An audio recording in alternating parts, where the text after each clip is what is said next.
Okay, so I am recording. All right, so today, August 1st, thank you for coming. Group 69.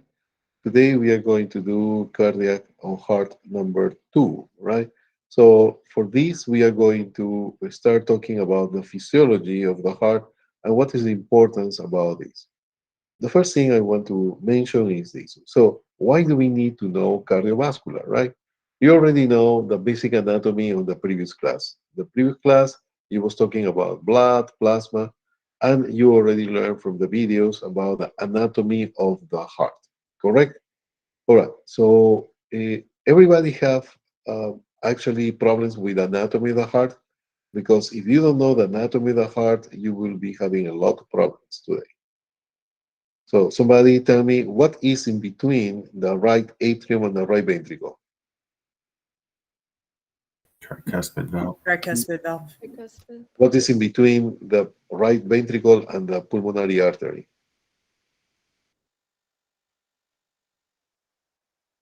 The pulmonary vein or pulmonary The, artery. the pulmonary valve. Okay? So write down this, please. Write down this. Any vessel that brings blood into the heart, are going to be veins. Veins. Veins. Second, number two, any vessel who is taking out blood from the heart, are going to be called arteries.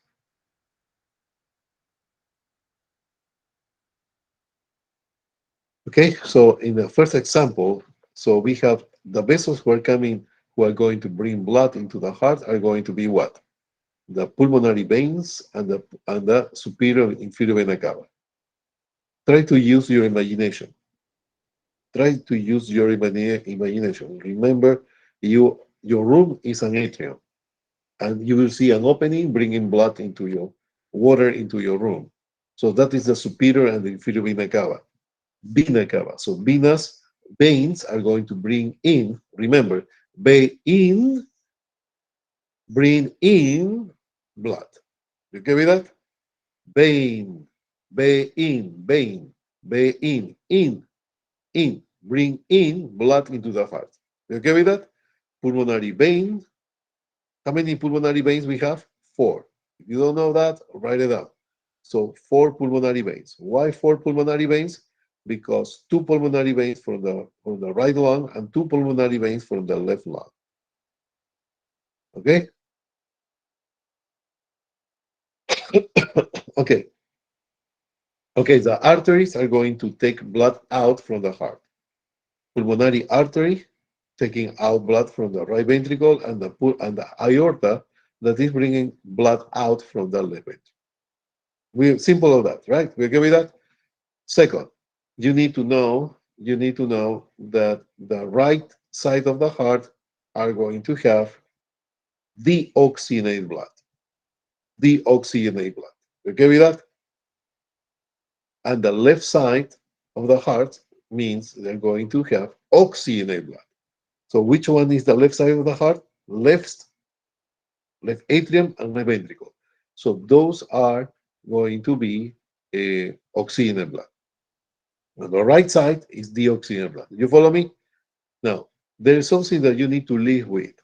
What you need to live with is this. You know the arteries in general contain oxygen, and the veins do not contain oxygen or poor oxygen. We okay with that? But in the heart is the only place that is different. The pulmonary artery are going to carry deoxygenated blood. Why? Because you need to remember that the right side of the heart is deoxygenated blood. And the pulmonary veins that some person can see that is without oxygen, the pulmonary veins are the one who are bringing oxygen to the heart. And why it's called that? Because as a definition, we have that any vessel that is bringing in blood to the heart are going to be called vein. So that's why. Okay? So that is something that we need to live with. Be right? Now, another thing that, so we have four chambers, two atriums, two ventricles. The ventricles are going to have thicker walls. The ventricles, the right and left ventricle, they have thicker walls than the atriums. You okay with that? Why is that? Because the right ventricle is going to push blood into the lungs, correct? Through the pulmonary artery. You okay with that? And injection. And the left ventricle is the one who push the blood towards the whole body. So that's why the walls, the walls of the ventricles, right and left, are going to be much more thicker than the walls of the atriums. You follow me? Now, between the right ventricle and the left ventricle, the one who is thicker is the left ventricle. Now, why the left ventricle have a thicker wall? Why? Because it's what we call the systemic circulation. Systemic circulation. And we have another circulation that is the pulmonary circulation or minor circulation. Do you talk about that in the last class?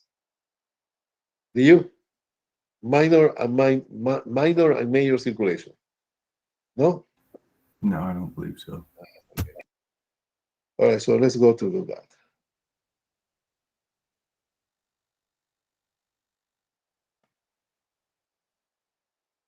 Okay, so let's go to this heart. So this is something that you need to remember for the final exam, okay? We have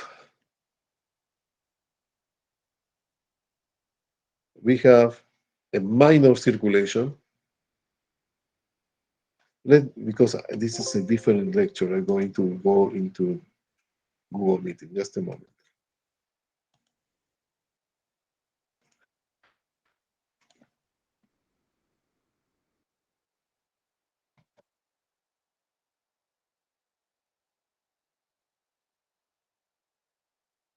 Okay, there you go.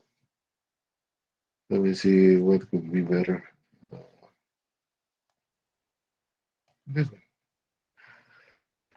All right, so please pay attention to this, okay? Here we have the major and minor circulation. This is important because you're going to understand later on what is heart failure. So knowing this. All right, so we have the pulmonary circulation. Look at this, please. The pulmonary circulation, or called minor circulation. Dr. G, are you supposed to be sharing your screen? Yes, I'm supposed to be sharing the screen. No. It's not No. my bad. Okay. Why you didn't tell me? Why? You should tell me. Thank you. Okay? We give me that? Look at that. Can you see that? Yes. All right, so we have the minor circulation. The minor circulation or pulmonary circulation, and we have the systemic circulation or major circulation. Okay, major circulation. Why is major? Look at it. Look at the concept here. This is the left ventricle. This is the left ventricle. The left ventricle is going to go all the way here with the aorta, and then all the body. So that is a major circuit, a major circulation. Meantime, we are going to see the pulmonary circulation. The pulmonary circulation are going to start from the right ventricle and they go to the lungs, to the lungs.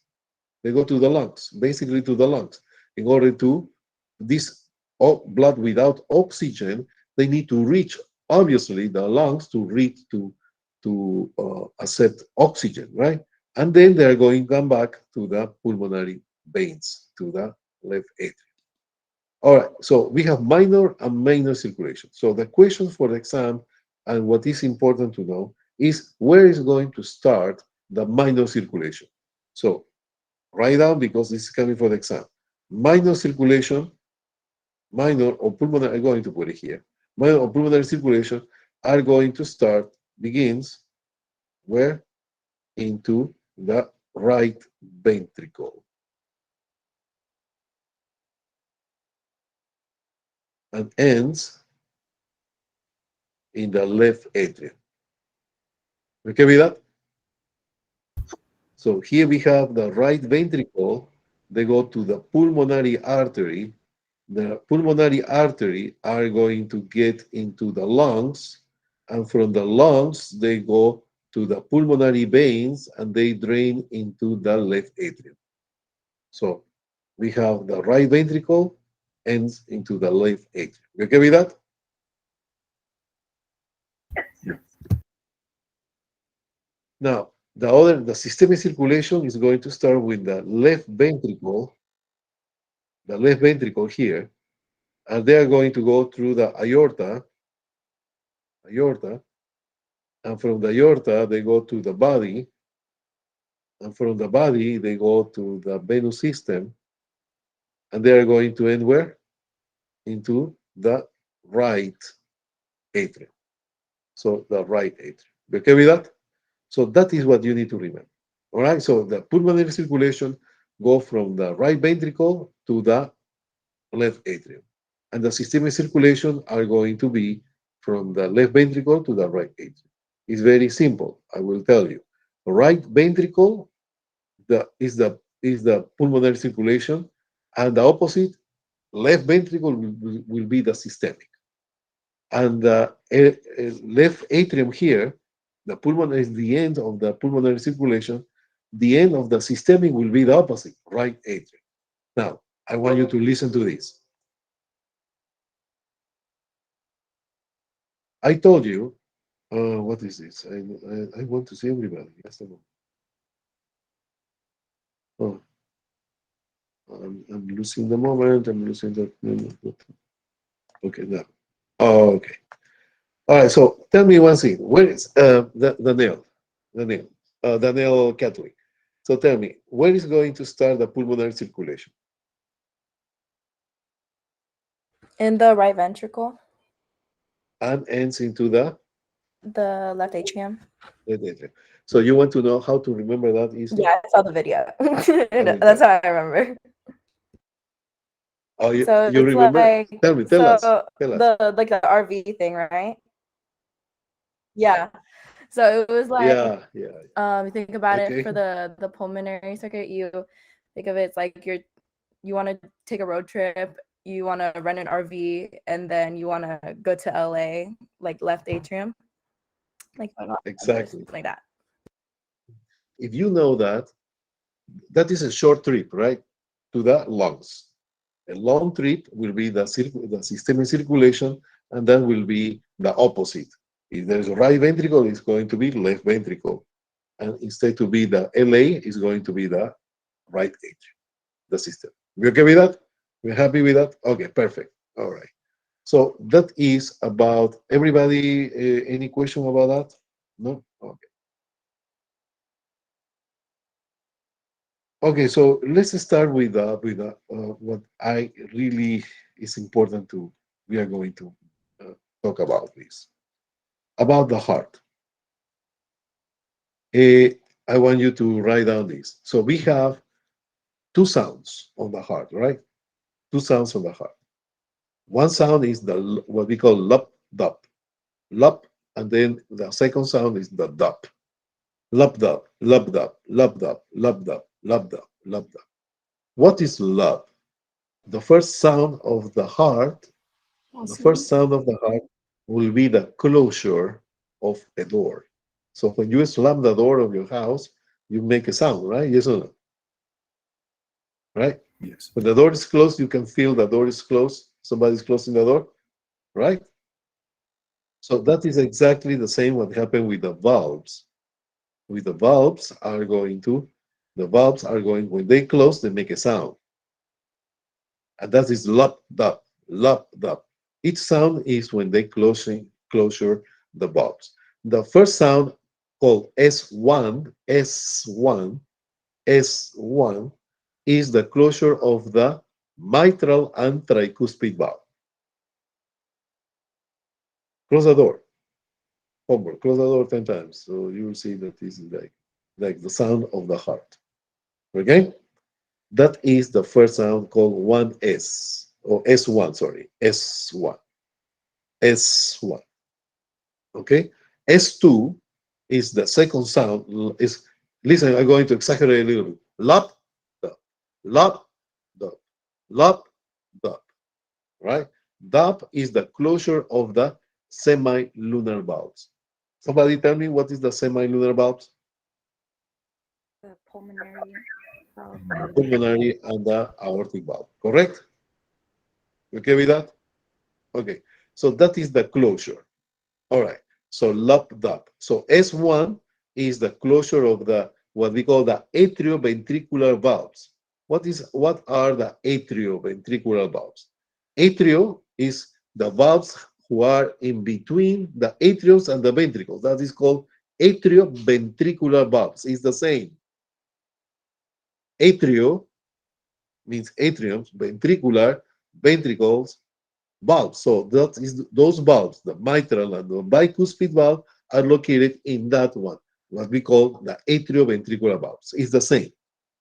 Is that clear or no? Everybody got that? Yep. Everybody got that?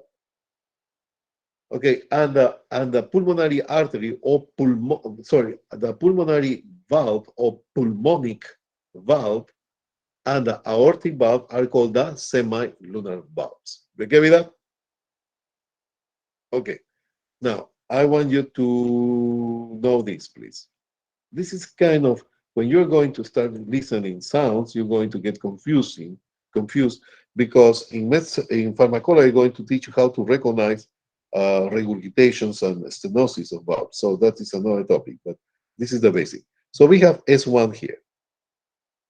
And here we have between S1 and there's the S2. So this is the lob, and this is the dub.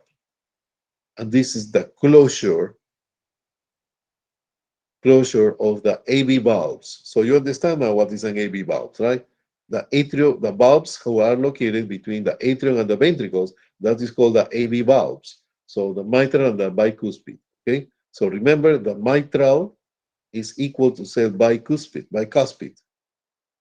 And the other one is the tricuspid. Why are called tricuspid? Because they have three valves. 1, 2, 3 valves. Leaflets. One, two, and three leaflets. And the mitral and bicuspid, they have only two. Okay? Mitra is a Latin word that is the hat of the Pope. They have a mouth fish shape. Do you see the big hat of the Pope? They have like a fish mouth. Fish in Christianity is very important, so that's why that have the shape of the mouth of the fish. That is called mitra, and that is because they have two leaflets, similar as the mitral valve and bicuspid. Okay, somebody have problems to what is this? What I put here? What is this? I put a speaker there. I don't know. Oh, nothing. Okay. All right. So, tricuspid, you can remember that is tricuspid is in the right side of the heart. Just remember one thing, please. I forgot to mention that. Is this. If you divide, this is the heart. If you divide the heart in two, your right hand in front is the left. And your left hand in front is the right. So it's an anatomical position again. So everything that this is, where's your left hand? The left hand. This is my left hand. So what is in front in this image? The right. This is my right hand. What is in front of the image? The left. Okay, so that is the right and the left side of it. You okay with that? Okay.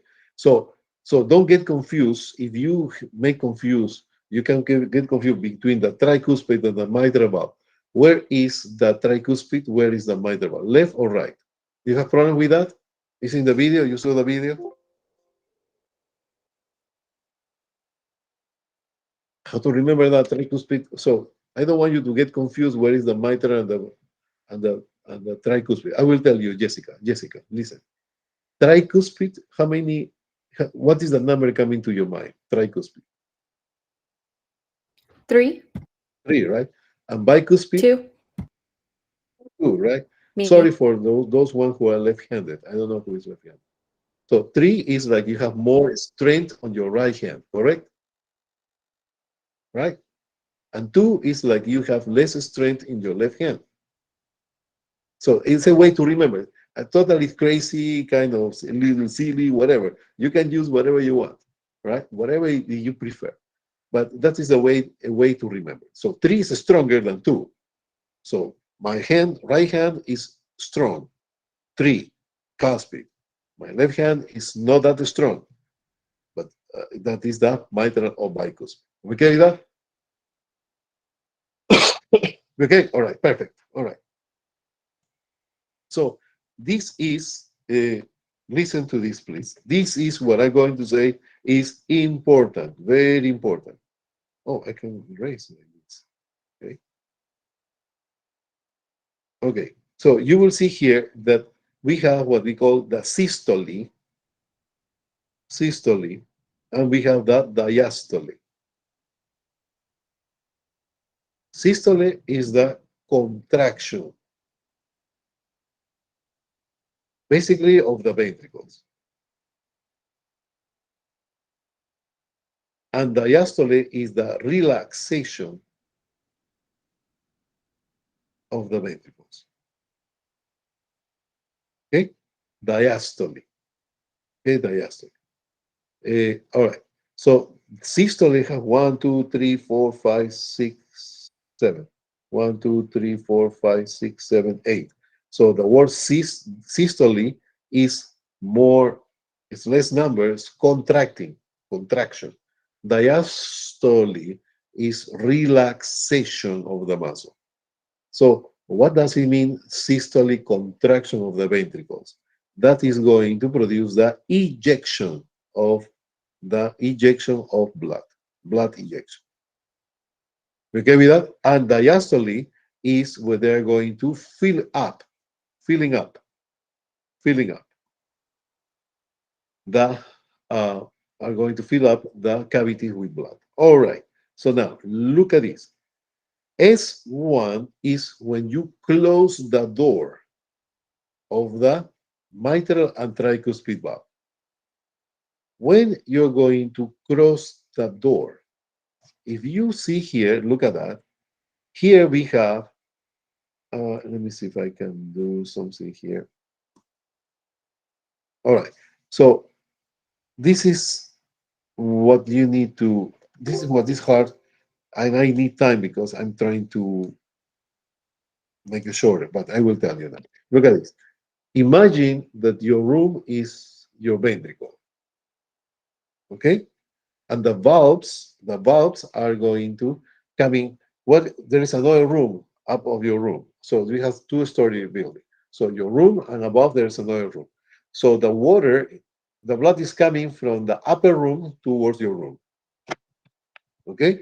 And the valves are going to be like this. So this is the upper room and this is the lower room. Okay, I'm going to draw it. I think we can do it.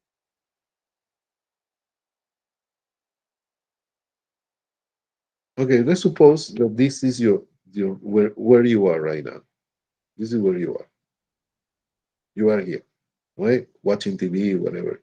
I mean, attending the class. And here we have in the top we have another room. And what happened? There is rain, water is coming from this room on the upper one to the lower.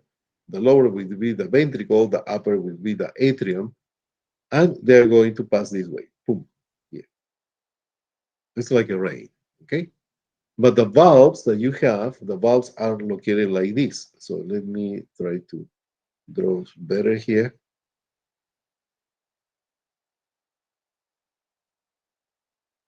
Are going to be like this. Okay, the valves. So when the water is passing, this valve is doing this. Look at that. See that it's not like that. It's like this from atrium to ventricle. So the valves are going to what is going to happen? They are going to whoop, open. Right? So because that is the position of the valve. But when the heart is contracting here, when happening is the contraction here, this is going to squeeze, and the blood is going to try to go back to the atrium. But the valves that were at the beginning like that, with the pressures of the systole, of the contraction, they're going to close. And that is lap, lap, lap, and so lap, lap, lap.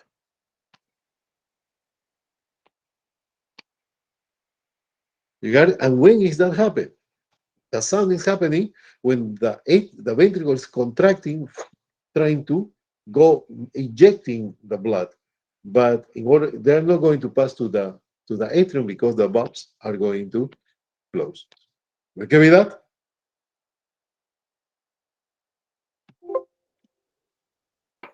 Yes, Dr. G. Okay. Okay, so now, what I want you to know is this, in conclusion. We have here this is systole, and systole is going to be all the way here, all this time. So where is systole? Systole is going to be all what I just marked. The time of systole is going to be, how I can make it in black. All this systole.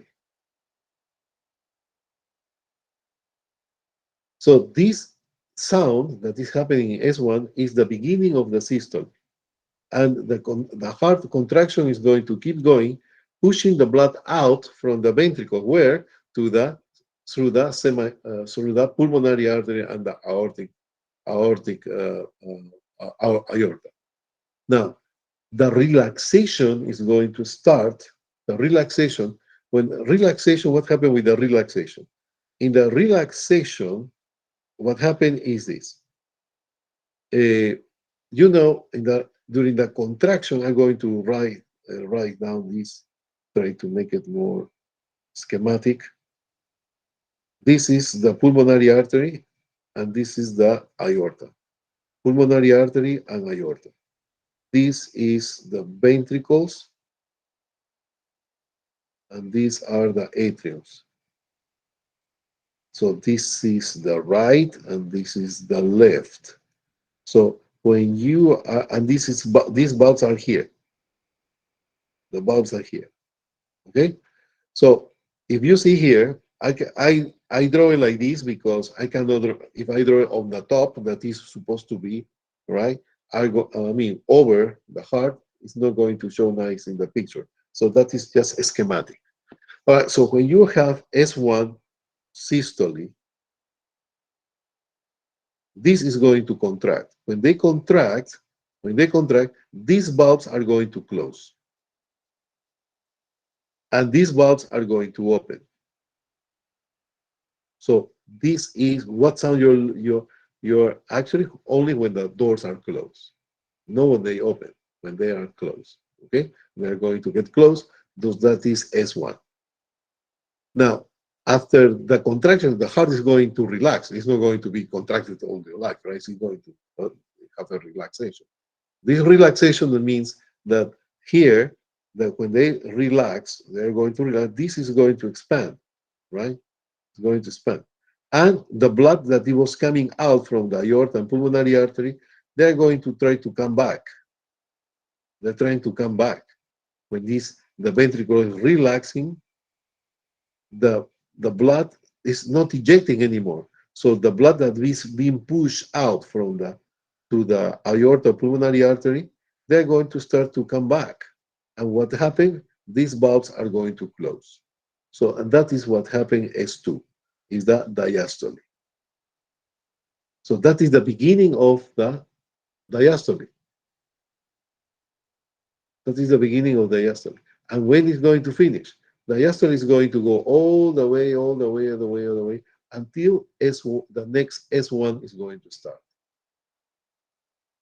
So just remember, S1 means the beginning of the systole, and S2 is the beginning of that diastole. So, you okay with that? All good here. Yes. Hello, everybody. Everybody got it? Yes, Doctor. Yes, Dr. G. Okay. Yes, sir. Okay, so we have systole and diastole. Okay. All right, so systole and diastole are going to be in relation with one formula, that is the blood pressure.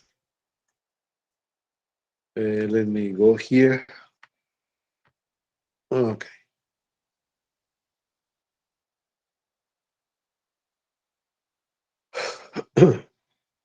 Okay, we already know that.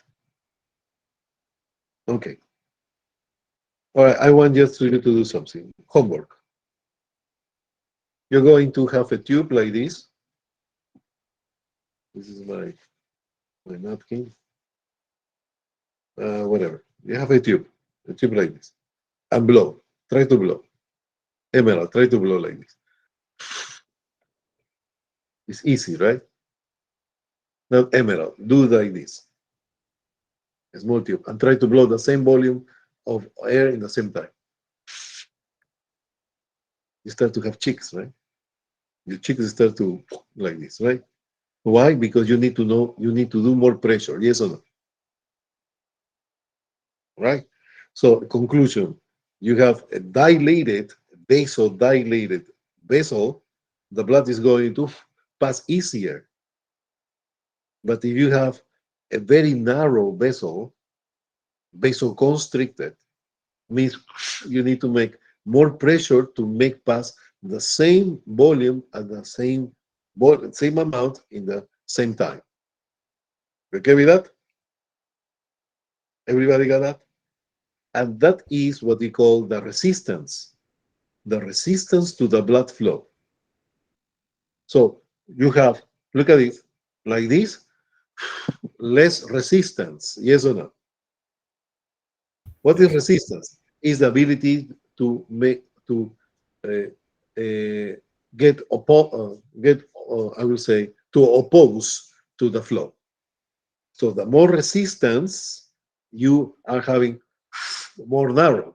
It's more, they are going to make more opposition for the flow. You okay with that? Just try to think about. So how many people are you? You are like, let's make it 50 people. 50 people, right? And 50 people. And you have you in the room. And you want to escape from the room. So you escape from the room with open doors and you escape probably in few seconds, right? In few seconds. But tell me one thing. If the door, you need to escape in 10 seconds, okay? You need to escape from the 50 people need to escape in 10 seconds. 50, imagine 50 people in one room, they need to escape in 10 seconds, open door.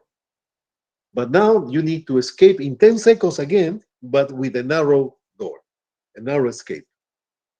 Huh? So what you need to do? You need to push everybody, right? You need to squeeze everybody, right? To push in order to make it in 10 seconds, escape the 10 people, the 100, the 50 people, right?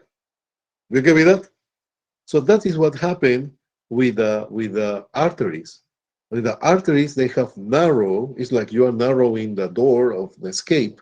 So what the heart need to do is to pump harder in order to make pass the same volume in the same time through a narrow space. So that means that in conclusion, what I want you to know is this. That we have here a vasodilation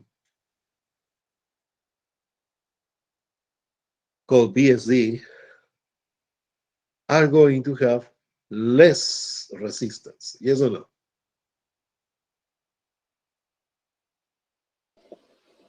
Right? This is not. Yes? And the other one, we have a vasoconstriction.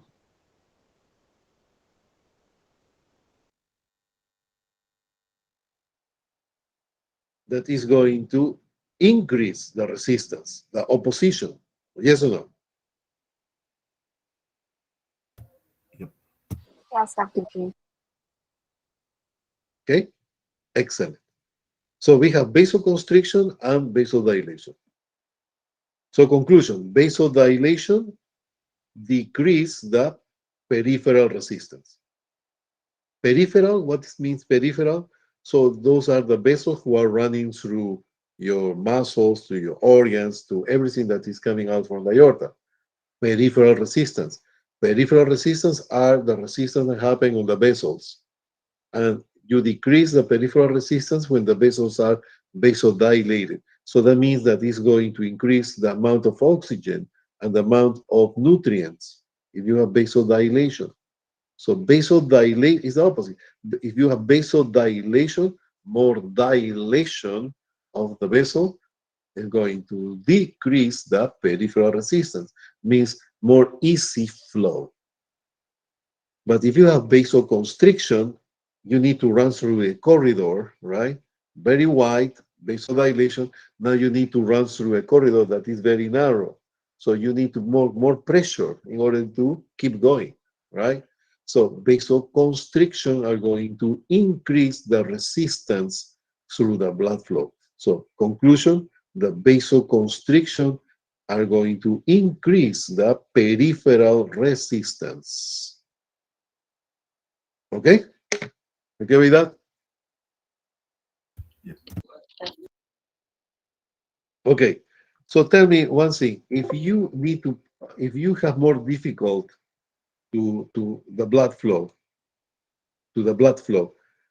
if you have you have a very narrow vasoconstrictor vessels, tell me the heart need to do more pressure or less pressure?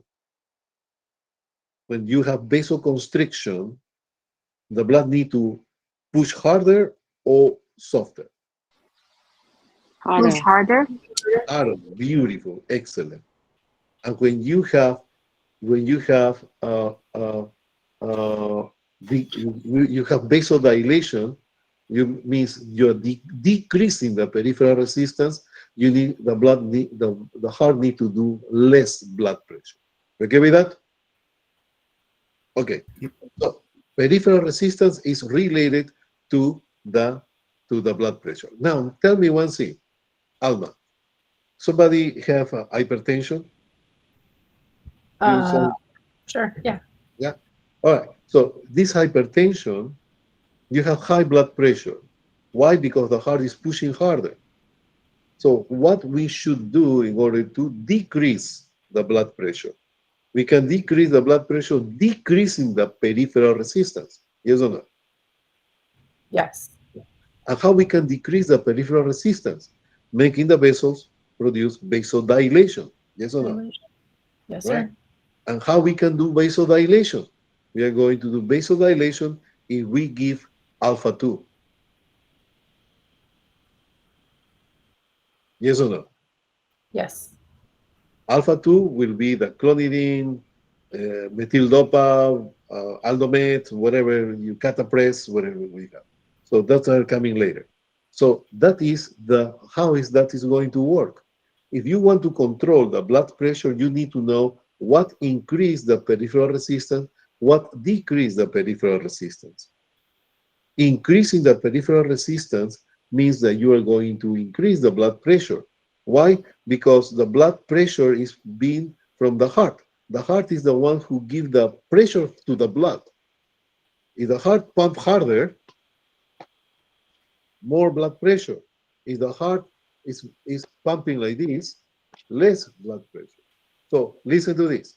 The heart, we have vasodilation, low peripheral resistance. The heart are going to pump like this. Now, if I have high peripheral, if I have an increase of peripheral resistance, right? Vasoconstriction, the heart need to pump like this, much harder. Because the trick is you to think that the blood need to move the same volume of blood at the same time. You cannot move less blood for more. You cannot move your blood in one day. You need to move your blood faster than that because you need to distribute the same amount of oxygen all the time. All right, so conclusion. So the blood, tell me yes or no. The blood pressure are going to be dependable of the peripheral resistance, yes or no? Yes. Yes. Right? So high peripheral resistance, you're going to have vasoconstriction, you increase the blood pressure. So high PR, high blood pressure. Low PR, low blood pressure. But high PR is caused by vasoconstriction. And low PR is caused by vasodilation. You okay with that? So when do we need to increase, when we need to have vasodilation? We need to have vasodilation when you want to decrease the blood pressure in cases of hypertension. When you want to increase the peripheral resistance to increase the blood pressure, when you have that, when you have shock. When you're in shock, especially septic shock, well, I'm not going to talk about type of shock, but shock are going to basically, in one type of septic shock, especially septic shock, are going to produce we need vasoconstrictors, like epinephrine, levofit, noradrenaline, etc. That I mentioned because some of you probably familiar with that. Okay? Or no, more probably no. You are familiar with that. All right, so let's pass to the next level. So, conclusion here, recap.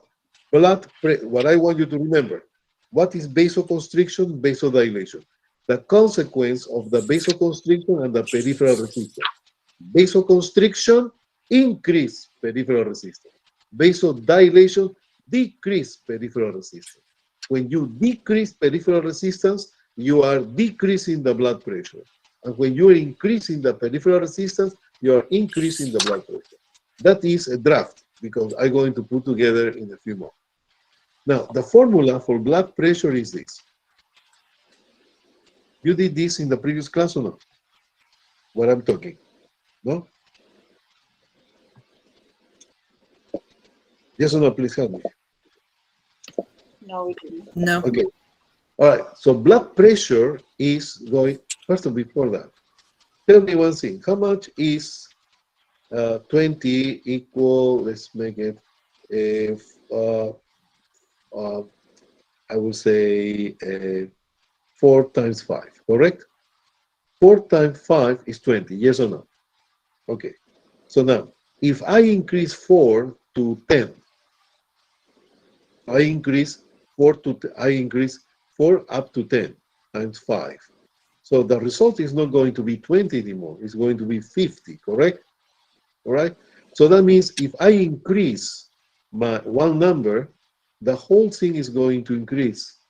So that means that this is directly proportional. Directly proportional. Okay, so directly proportional. Proportional.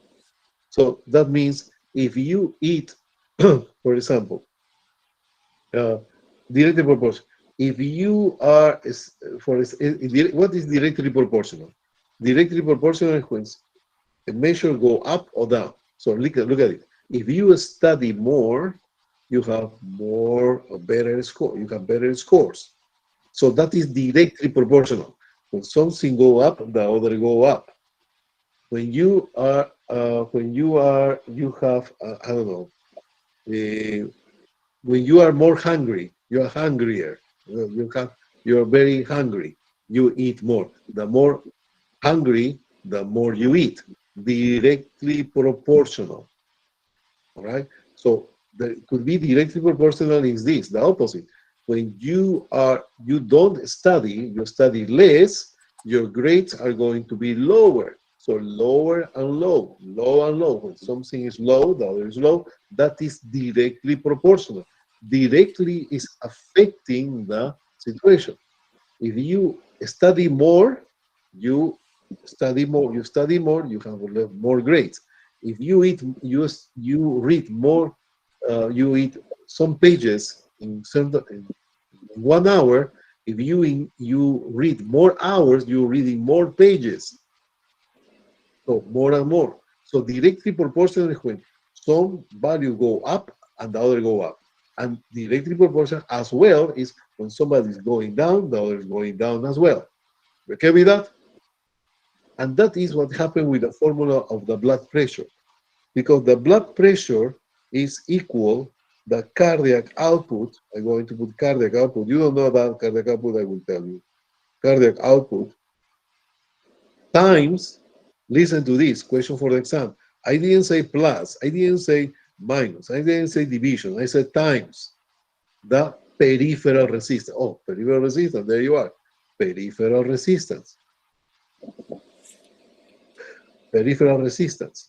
So when the peripheral resistance go up, what happened? Directly proportional to blood pressure, the blood pressure go up, yes or no? When the peripheral resistance go down, the blood pressure go down. Directly proportional. Peripheral resistance go up when you have vasoconstriction. When you have vasoconstriction, peripheral resistance go up, the blood pressure go up. If you have if the peripheral resistance go down, it means you have vasodilation. So it's easier the blood flow to go. So is that easier? The heart doesn't need to work that hard. So they are going to pump with less strength. So the blood pressure goes down. You okay with that? Yes. When you have vasoconstriction, if you want vasoconstriction, you want to increase the blood pressure, you're going to use alpha 1. And when you want vasoconstriction, you want alpha 1s. When you have vasodilation, you want alpha 2s. Okay? Got it. Okay? Everybody got that, please? Nobody's behind? Got Hello? Okay, excellent. All right. So now let's talk about the cardiac output. The cardiac output, listen, critical thinking starts with the words. Cardiac output. Cardiac means heart. Output is what you are ejecting, what is coming out. What is coming out. Okay? Cardiac output, I will give you an idea just to show you. This is very important and it's critical. So, oh my God, okay. So, cardiac output. Let's imagine, uh, uh, Shannon. Shannon, where are you? Are you there? Marilyn? Marilyn. You have a swimming pool, okay? You have swimming pool? Okay, swimming pool. You have a swimming pool and you have a bucket and you are going to compete with Shanna. Okay? Shanna and Marilyn, they have a swimming pool and you have a bucket. Each of you have a bucket. The contest is going to be this, and I want to know who is the winner. The contest is going to be you, Shanna, and you, Marilyn, with that bucket, you're going to pull water out of the swimming pool. Okay? Okay? So the contest is in 1 minute, how many buckets of water you're going to pull out? Who is the winner? The one who take more water. So you're going to like crazy.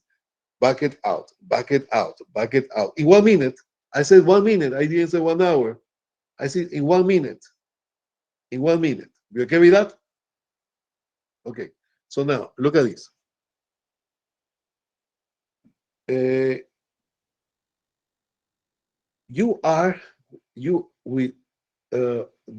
swimming pool is the blood that is located in the ventricle.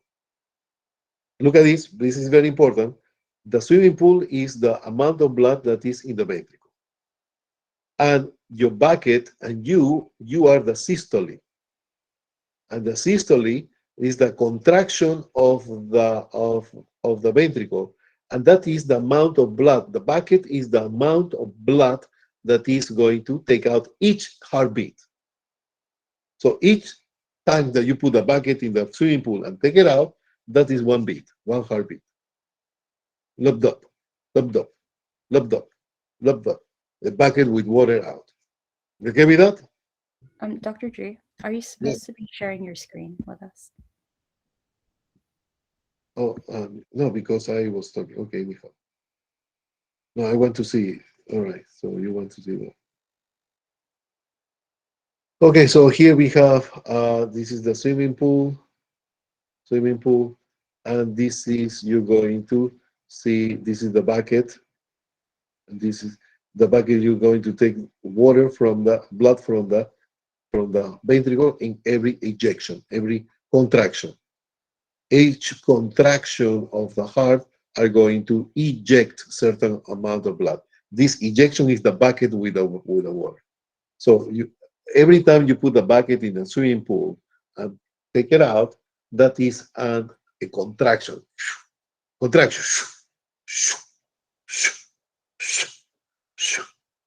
Is shoe is a bucket with the blood coming out. That is the ejection. You okay with that? Yeah. Okay. So now let's put names here. Tell me how much blood you have in your body. 6 liters. 4 to 5 liters. 4 liter. 4 to 5 is what we use basically. 6 liters is a little bit high, but the average is 4 to 5 liters. Okay. So for academic purposes and for explanation in many topics later on, we use 4 to 5 liters. We okay with that? Okay. All right. So what is the cardiac output? So the cardiac output is the amount of blood that is being ejected in 1 minute. Remember when you was in a swimming pool with a bucket trying to take out all the water, how many buckets of water you can take in 1 minute. So, and that is the cardiac output. Cardiac output is the volume that is ejected from the heart in 1 minute. What is cardiac output? Cardiac output is the volume ejected in 1 minute. In 1 minute. Okay? So that is how much water you bring out with your bucket in 1 minute. So how much volume of blood you take it out from the ventricle in 1 minute. So that is equivalent. And the cardiac output, actually the values are cardiac output. So my question is, how much blood the heart eject in 1 minute? The amount of blood that is ejected by the heart in 1 minute, so how many buckets, how many volume of water you took out from the swimming pool in 1 minute, that total volume in 1 minute accumulated is going to be the cardiac output. And how much is the cardiac output? 4 to 5 liters per minute. Don't forget that, per minute. So that is basically what is moving the heart. That is what is cardiac output. Cardiac output is the volume. Okay, I'm going to put it here. Cardiac output is the volume of blood ejected in 1 minute.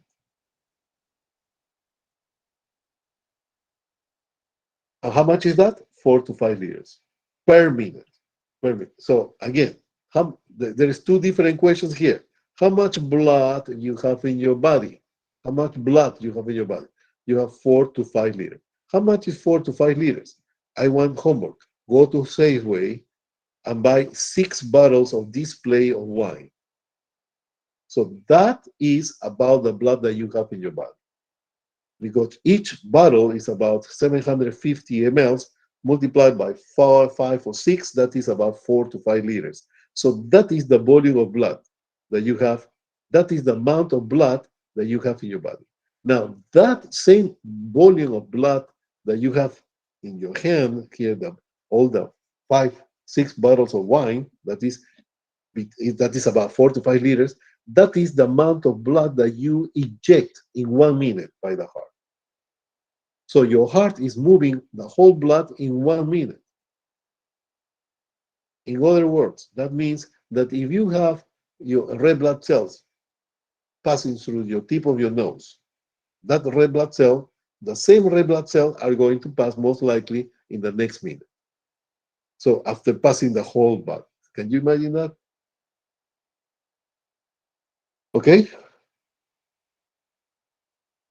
All right, you okay with that? Got it. Got it. All right, so Yeah.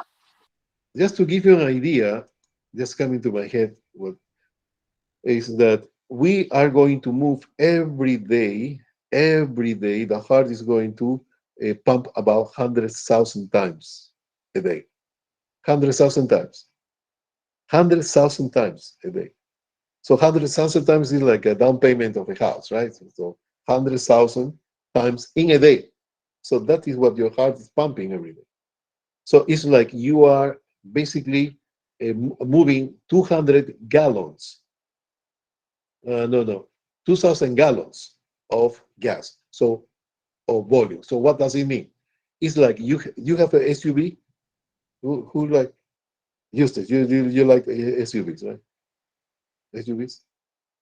So you go to the gas station to the USB, and you need to fill up your tank 20 times.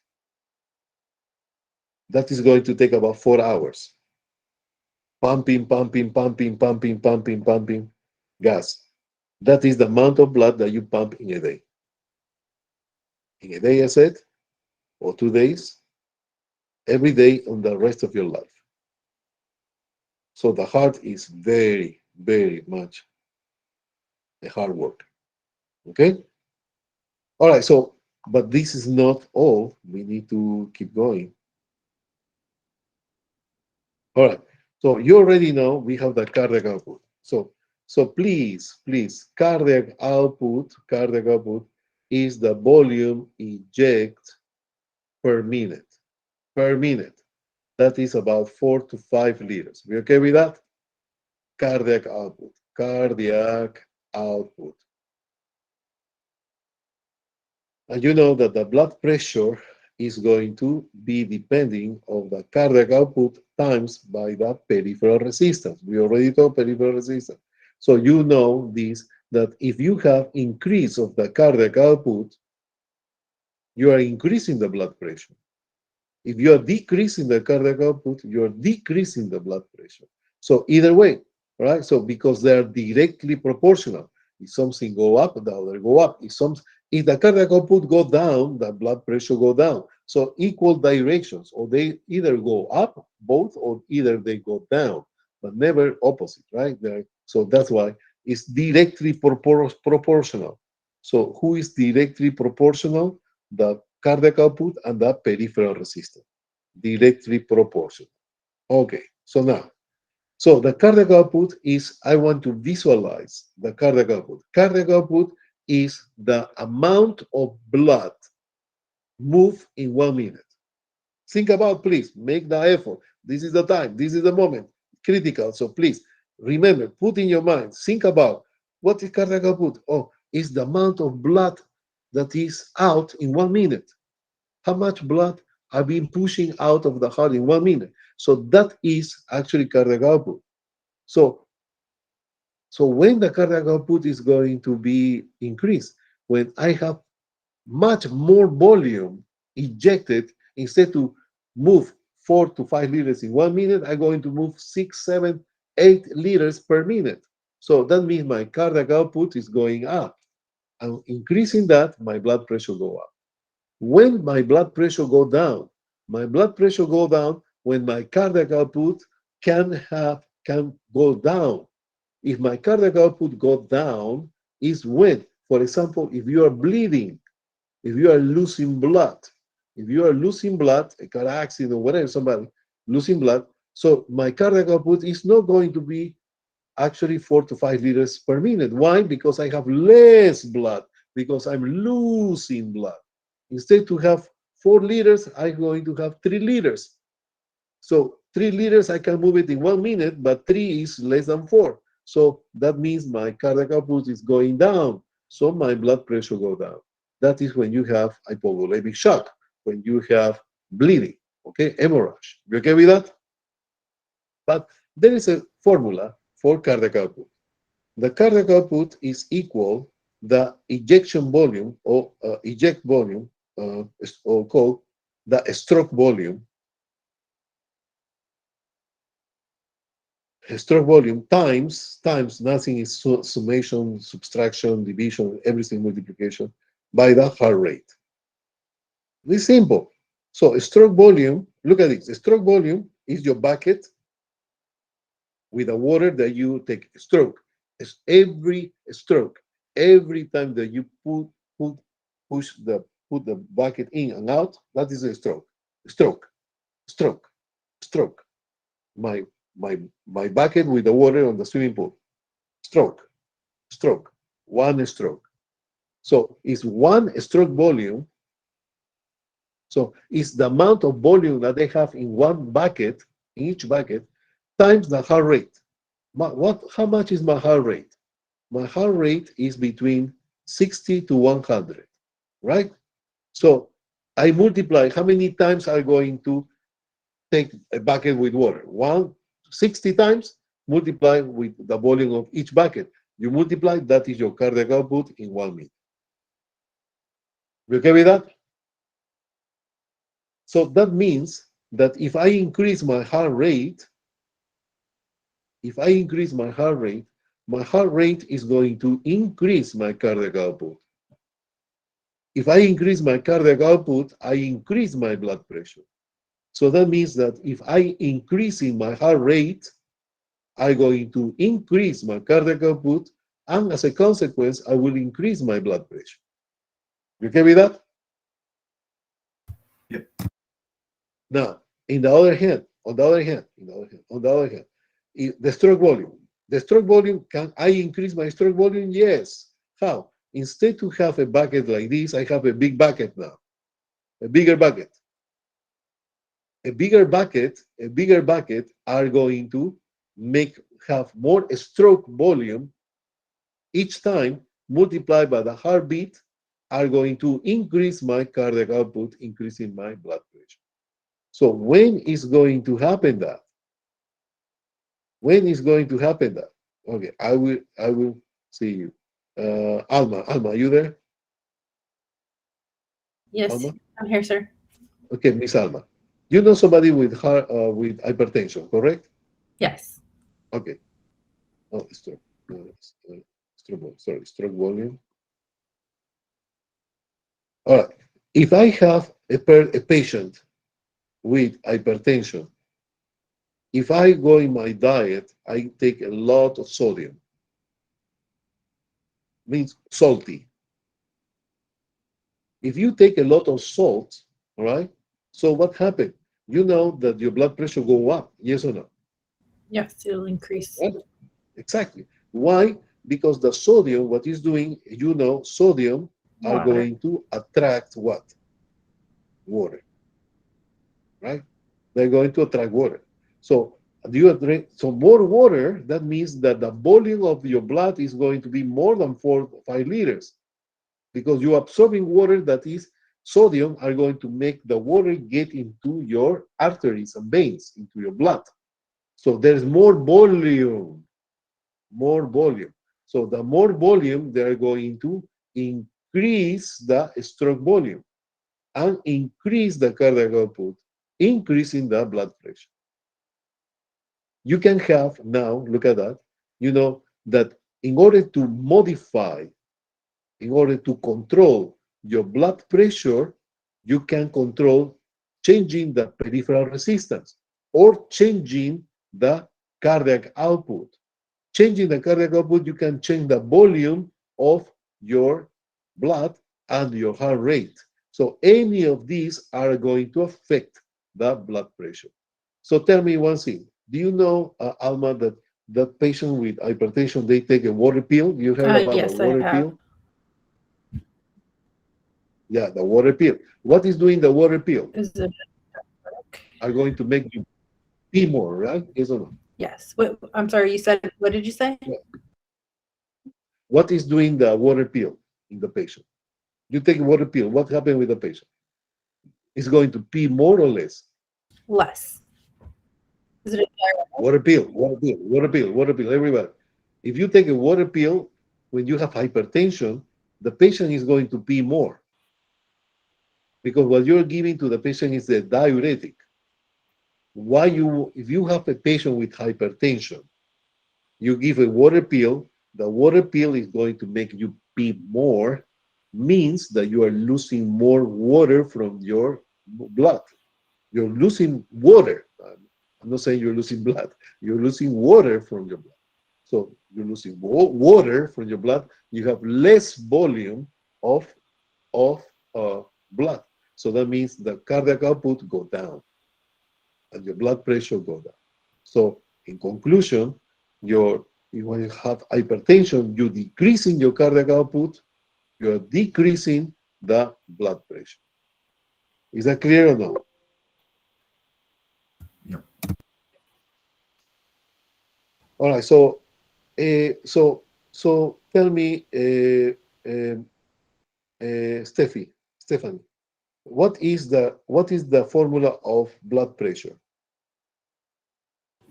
Looking It's at me, the, look at my eyes. it's the CO stroke volume by the It's cardiac output times stroke volume times no no stroke volume. Stroke volume is the same to cardiac output or no? Yeah. No. Stroke is the bucket, and cardiac output is the bucket with the time. So I want everybody clear on that. What is a stroke volume? A stroke volume is every bucket that you take in water from the swimming pool. Each bucket, each time. And cardiac output is how many buckets you took it in 1 minute. So it's different stroke volume from cardiac output. Everybody got that? That is a recap. So imagine to show me the cardiac output. Show me a cardiac output. Show me a cardiac output. You have actually the whole blood that you move in 1 minute. That is cardiac output. And the stroke volume is that is the bucket, the amount that you actually, in each contraction, in every systole, you are ejecting out of the heart. How many is the bucket that you're moving water from the swimming pool? Each bucket, each time. All right, so homework. Put your bucket inside the swimming pool and throw the water. That is stroke volume. That is ejection. Write down this. Ejection equal stroke volume. Okay? And the cardiac output is the summation of all the stroke volumes in 1 minute. That is cardiac output. Is that clear or not? So how I can modify Emerald your blood pressure? I can modify my blood pressure changing my cardiac output or changing my peripheral resistance or changing both or changing whatever you want. So you can change your stroke volume. You can change your cardiac heart rate.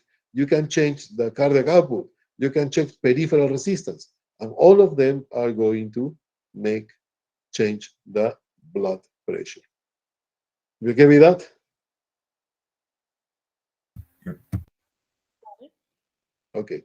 So everybody's clear. So if I want to change my blood pressure, if I have high blood pressure, I will use alpha 2. Or no? If I use alpha 2 receptors, what is doing the alpha 2? Alpha 2 will be doing vasodilation. Dilation. And the vasodilation decrease the peripheral resistance.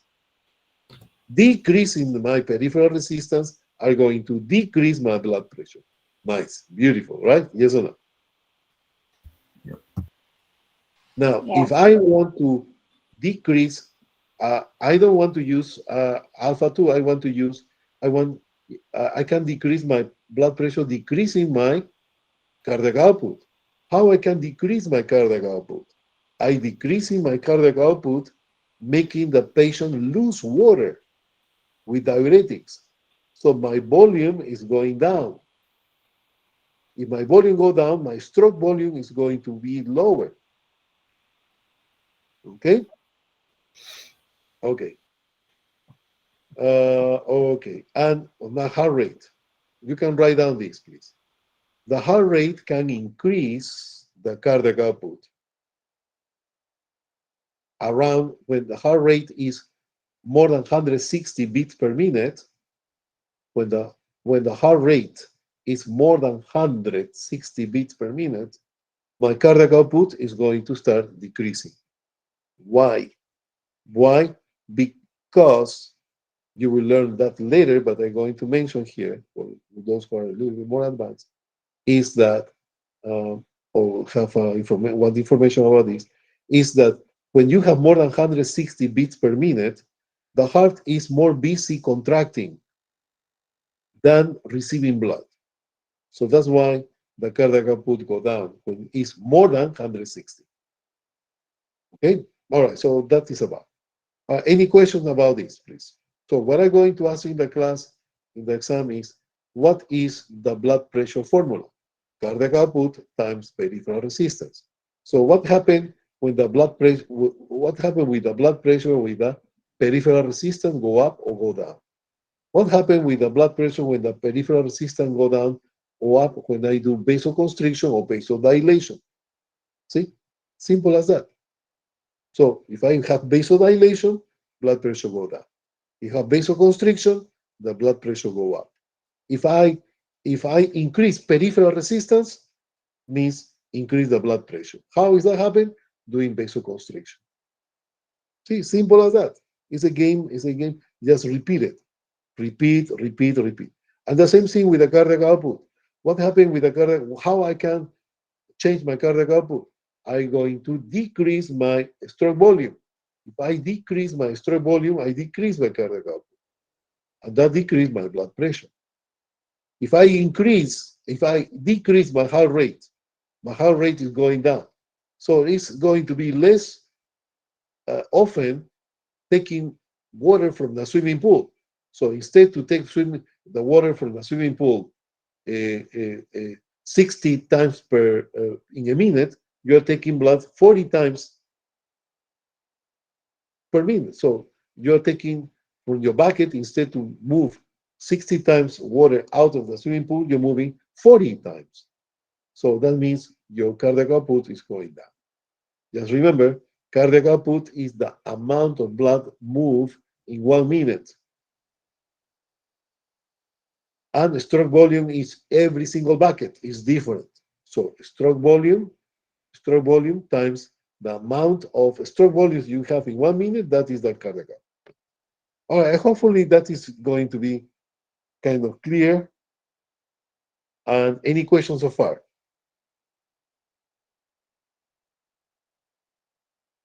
Question? Chris, any question? No question. Miss Oo, question, Miss Oo. No question. Clear. Miss Ayala, Miss Jacqueline, is any question? Is everything clear? Clear. Okay, Phoebe. Any question, please? You ask me a question, Phoebe. That's Any clear. question? No, you have a question. Any question?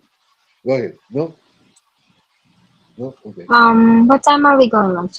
No, I'm good. We're good. Okay. Okay, see. All right. So let's have a lunch break. I will see you 12:45. Okay?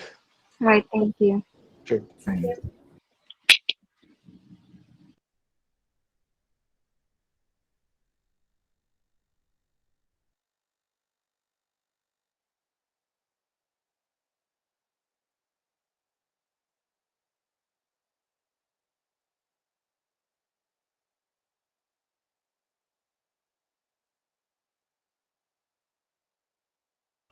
Dr. G, Yes. how can you find out your cardiac output? Like, is it like a special test you need to do? No. Yes, you can do with ejection fraction. So, all right. So stroke volume. So how is that stroke volume? So that stroke volume can be measured. All right, I will tell. Let me repeat that in this camp. Every time, each ventricle, when you have in diastole, the amount of blood that is inside the ventricle is about 100, is between 80 to 120 ml.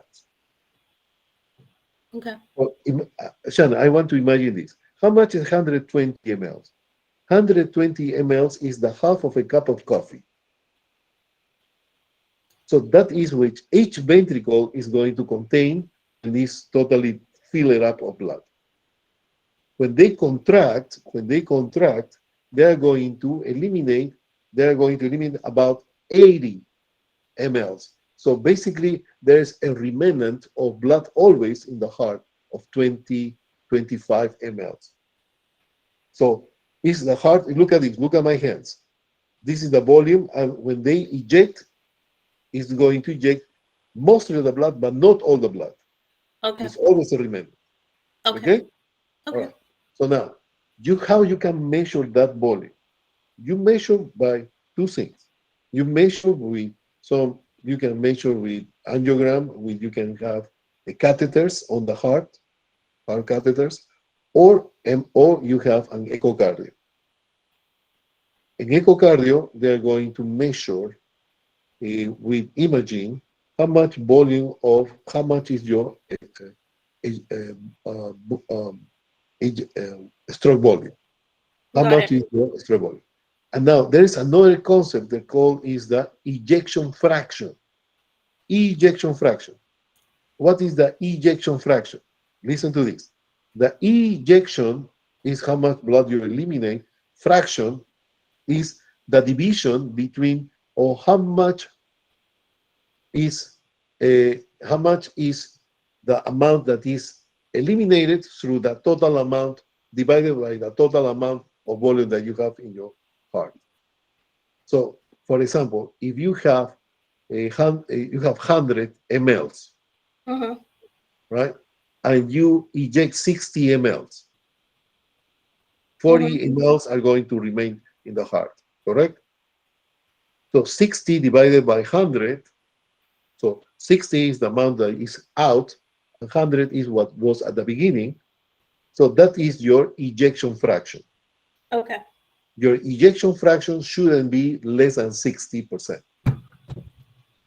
If the ejection fraction is less than 60%, your heart is getting into what we call heart failure. Wow. Okay. Thank you. Thank you so much for explaining. Sure. And I do that because it's recorded. So everybody's going to hear that. Okay? Okay. Excellent. Okay. Thank you. Thank you. No, thank you for your question. Right. Shannon, yes, go to your break and try to sing more questions, okay? Okay. Thank you. Okay, see you.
Hello, everyone.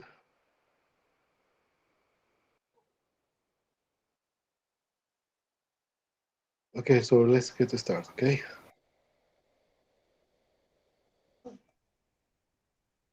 Okay, so for this, we are going to talk about the next step about this is about the nodes and the conduction system. So this is important to understand what happened with myocardial infarction or with some arrhythmias. For this, we are going to use this graphic. So we are going to talk about the heart conduction system, okay? All right, so the heart conduction system, I'm going to make a draw here, this one. We are talking these yellow areas, what you see here, those are the nervous system, okay, nervous system. These are nerves, these nerves, okay, these nerves. Now, these nerves are going to be, basically, they're going to be autonomic. They're going to have, they're going to depolarize and repolarize by themselves. If you remember the depolarization, depolarization and repolarization, so we have here that they are going to happen this, right? Sodium is going to get in, then is getting calcium, and here this is the contraction of the heart. And here in the second part, that is the repolarization. The first part, this area is the depolarization, but the second area is the repolarization. They are going to come out of the cell, potassium, chloride, and magnesium. All right. So now, these electrical impulse are going to have these branches. If you see here, these branches. So this is a node. This node, this is the first node we are going to talk, is called the SA node. Question for the exam. The SA node. So what they're doing this node? Their nodes are going to basically make the heart contract.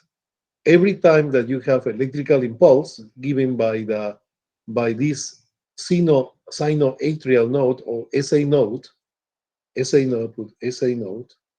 are going to enter sodium, calcium, and out potassium, chloride, magnesium. So each impulse, like electrical impulse, boom, one electricity impulse. Each impulse are going to basically go through the heart and make the entry of sodium, calcium, etc. happening. What is going to happen? The muscle contraction. We have the SA node. Is SA node or sinoatrial node, or called sinusal node, or called the pacemaker. Question for the exam, okay? So pacemaker or SA node or sinoatrial node or sinusal node. They have different names. It's the same, okay? All right, so this is SA node. This SA node, the SA node, is going to depolarize. How much? It's going to be 60 to 100 times per minute. So that means this 60 and 100 make you remind something. 60 to 100 is basically the number of heart rate that you have per minute. So that is the normal heart rate, 60 to 100. And who is commanding? Take your pulse right now. Take your pulse. And take your pulse, you will see that the one who is commanding the contraction and relaxation of the heart is the SA node or pacemaker. Where is this SA node or pacemaker?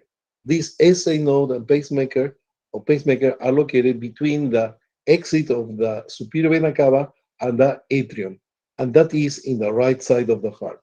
So that is where the SA node is going to be located. You okay with that? Now, here we have another one here. Where is that? We have the AB node. So this one you see here, that is the AB node. What is an AB node? AB node. AB node. AB node is atrioventricular node. And why is called that? Because it's between the atrium and the ventricle. So that is what we call the AB node, this one. AB node. The AB node. So we have AB node here, one AB node, and we have the SA node here. Very important. The atrioventricular node or AB node are going to depolarize between 40 to 60 beats per minute. So that means that, look at this, the SA node produces 60 to 100 contractions per minute. And the AB node is going to contract, going to send impulses from 40 to 60. That is confusing? Yes, I agree. But we are going to clarify in a few moments. Okay? All right, so we are doing the anatomy first. So we have here SA node. Here we have the AB node. Then we have here this. This is the wall between the right and the left ventricle. And here we have two lines here, yellow, right? So that is called the as the His, bundle of His. That is the bundle of His. So where is that? Bundle of His. This is the bundle of His. This is the bundle of His. Right and left. Bundle of His. There you are. I'm going to put it here. The bundle of His. What they're doing the His.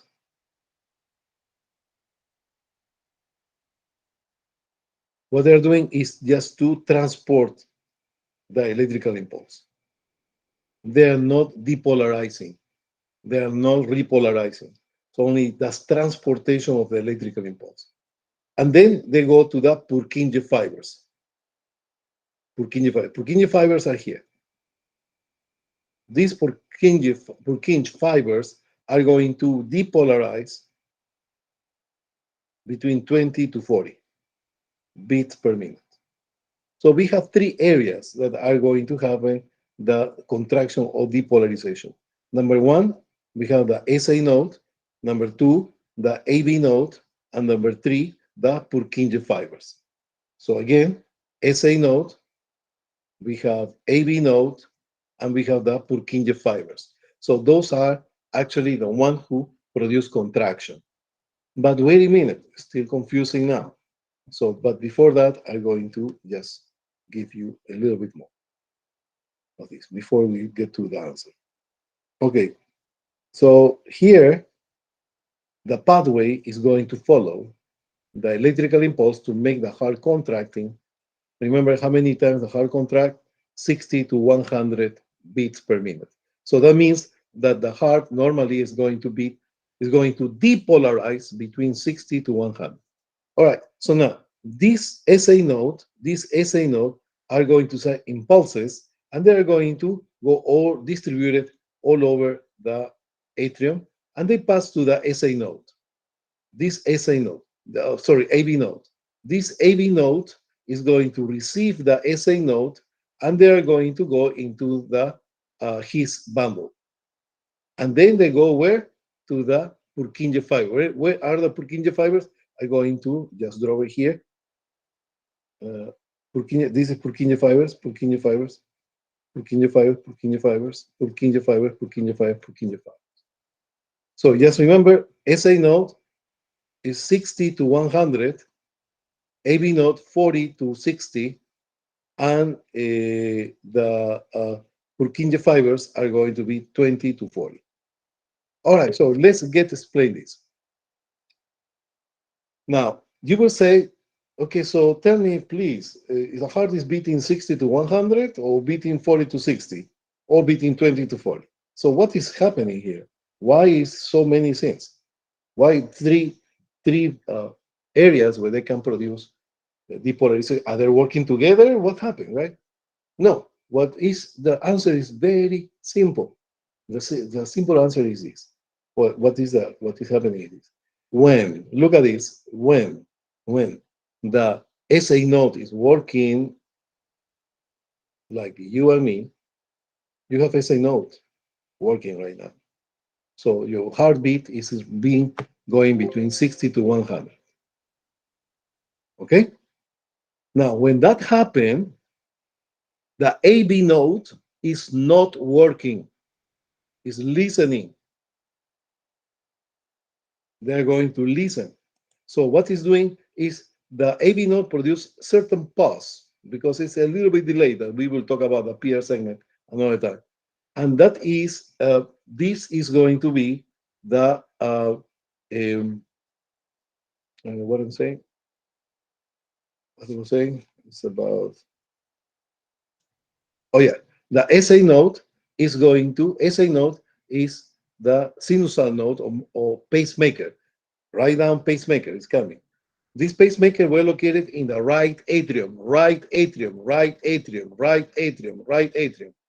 These pacemaker are going to pass the electrical impulse to the AV node, but the AV node are going to depolarize 40 to 60. But it's not happening because you know why? Because the SA node is working. We don't need the AV node. So when the SA node is working properly, we don't need the depolarization of 40 to 60 of the AV node. We don't need the depolarization of 20 to 40 of the Purkinje fibers. Why? Because the commander, in this case, will be the SA node. You okay with that? Did you say the Purkinje fibers aren't working either when the SA node you said is functioning correctly? No, the Purkinje fibers and the AV node are not working Okay. when the SA node is working properly. Alma, that is going to take me to another thing. So when the AV node is going to work? When the SA node stops working? Exactly. There you are. Everybody got that? And when is that happen? When the patient have a heart attack, a myocardial infarction. Myocardial infarction means that certain part of the muscle is dead. But not only muscle will die, it's going to die some nerves too as well. And that could be the SA node. If the SA node is damaged, who is going to take over? The one who is taking over is the AV node. It's a backup. We have two backups. The first backup will be the AV node. Now, let's suppose that the myocardial infarction is going to affect more areas, including the AV node. What happened there? Who is taking over? The Purkinje fibers? Purkinje fibers, exactly. And the Purkinje fibers are going to depolarize. Depolarization means contraction, right? Remember this, don't miss that. When I say depolarization, it's the same to say muscle contraction. Translate that in your mind. Muscle contraction is this depolarization. Depolarization, muscle contraction. You okay with that? It's just equivalent. You okay with that? Okay, so just listen to this. The Purkinje fibers are not compatible with life. So you just need to, you can be in vegetative state with 20 to 40, but you need more than that in order to survive. So it's like a temporary backup. Okay, so that is the, so you see these people who is having in the monitor in the movies, right? They're going to be beep, beep, beep, and then heart attack, beep, beep, and then when the patient is in agony, beep, beep, beep, bling, right? That is because actually the muscles of the heart are being totally done. All right, so we're okay with that, right? Is that clear? Okay. Now I want Marilyn. I want you to homework, okay? Homework. You're going to take a bucket of water, go into your living room, your kitchen, where was the kitchen? In the kitchen, and throw the water in the floor, like this, and watch. So everybody's going to say you're crazy. No, you're not crazy, because you're going to see this. So look at this. When you put the bucket of water from your feet all the way, so right, so the water is going in this direction, right? Away from you, yes or no? Right? Yeah. Okay. The water is going away from you when you put the water on the floor. Okay, perfect. So this water is going away from you. That is exactly the same what happened in the heart. You are the SA node, Marilyn.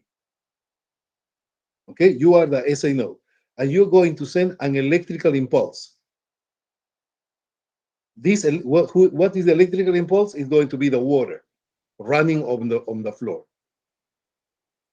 Okay, so they're going to go progressively going forward, correct? That is what happened with the electrical impulse on the SA node. So listen to this, Marilyn. So the SA node located in the atrium, where is going to pass first? On the atriums or the ventricles?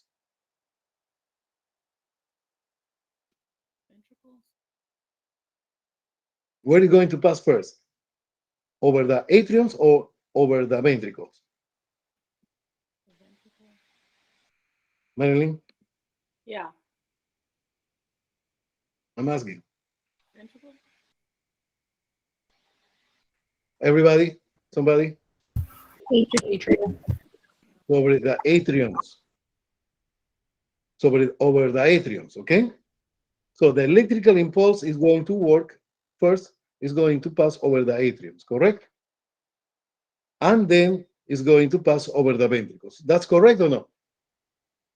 Yes. Okay? So now, look at this. My question is, which cavities are going to contract first, the atriums or the ventricles? Atrium. The atriums, and then the ventricles, correct? You know what you just learned? You know what you learned just now? The basic for EKG. We are going to apply what you know of what I just mentioned in the EKG. That is the first thing. So there is many things to talk about EKG, but I'm going to give you the introduction. Okay? All right. So we okay? You ready? All right. So look at this. So if we have here,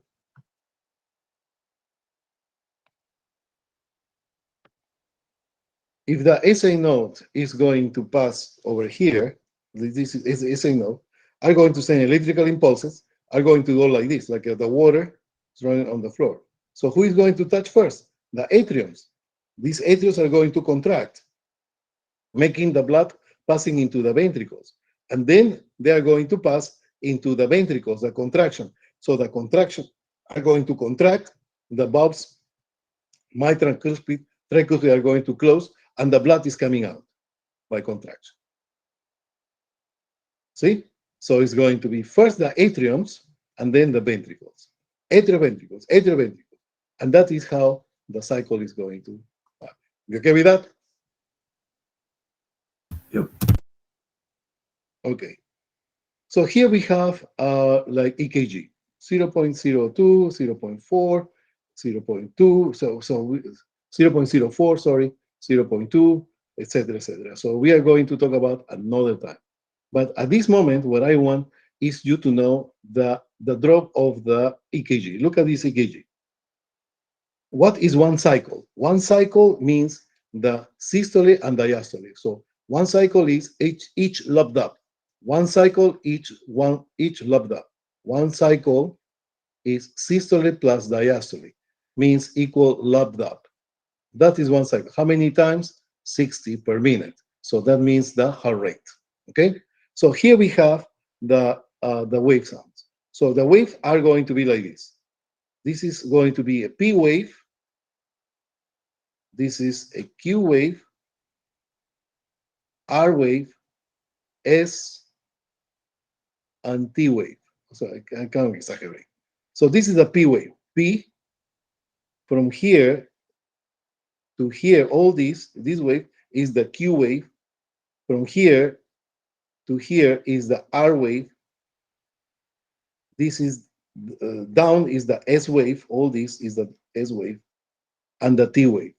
So if you know P, Q, R, S, T, you know the waves of the EKG. So what is happening here? Look at it. Look at this, please. This is the P, Q. This is Q. All this is going to start here and is going to end here. Q, very tiny, right? Q wave. Because here you see here a line line. This is the baseline. Baseline. These, they are going to be below the baseline, the Q wave, right? And the S wave. So we have P wave, Q wave, from here to here, R wave. All this is the R wave. This from here to here is the S wave. And then we have the T wave here. So what does that mean? Very simple. Look at this. Now let's put it together, things. So here we have the SA node. The SA node. Listen, please. SA node. This SA node is going to send the electrical impulse like this. Who's going to contract first? Who's going to contract first? Everybody?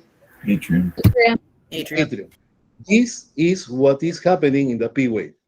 Atrial contraction. Can you see here?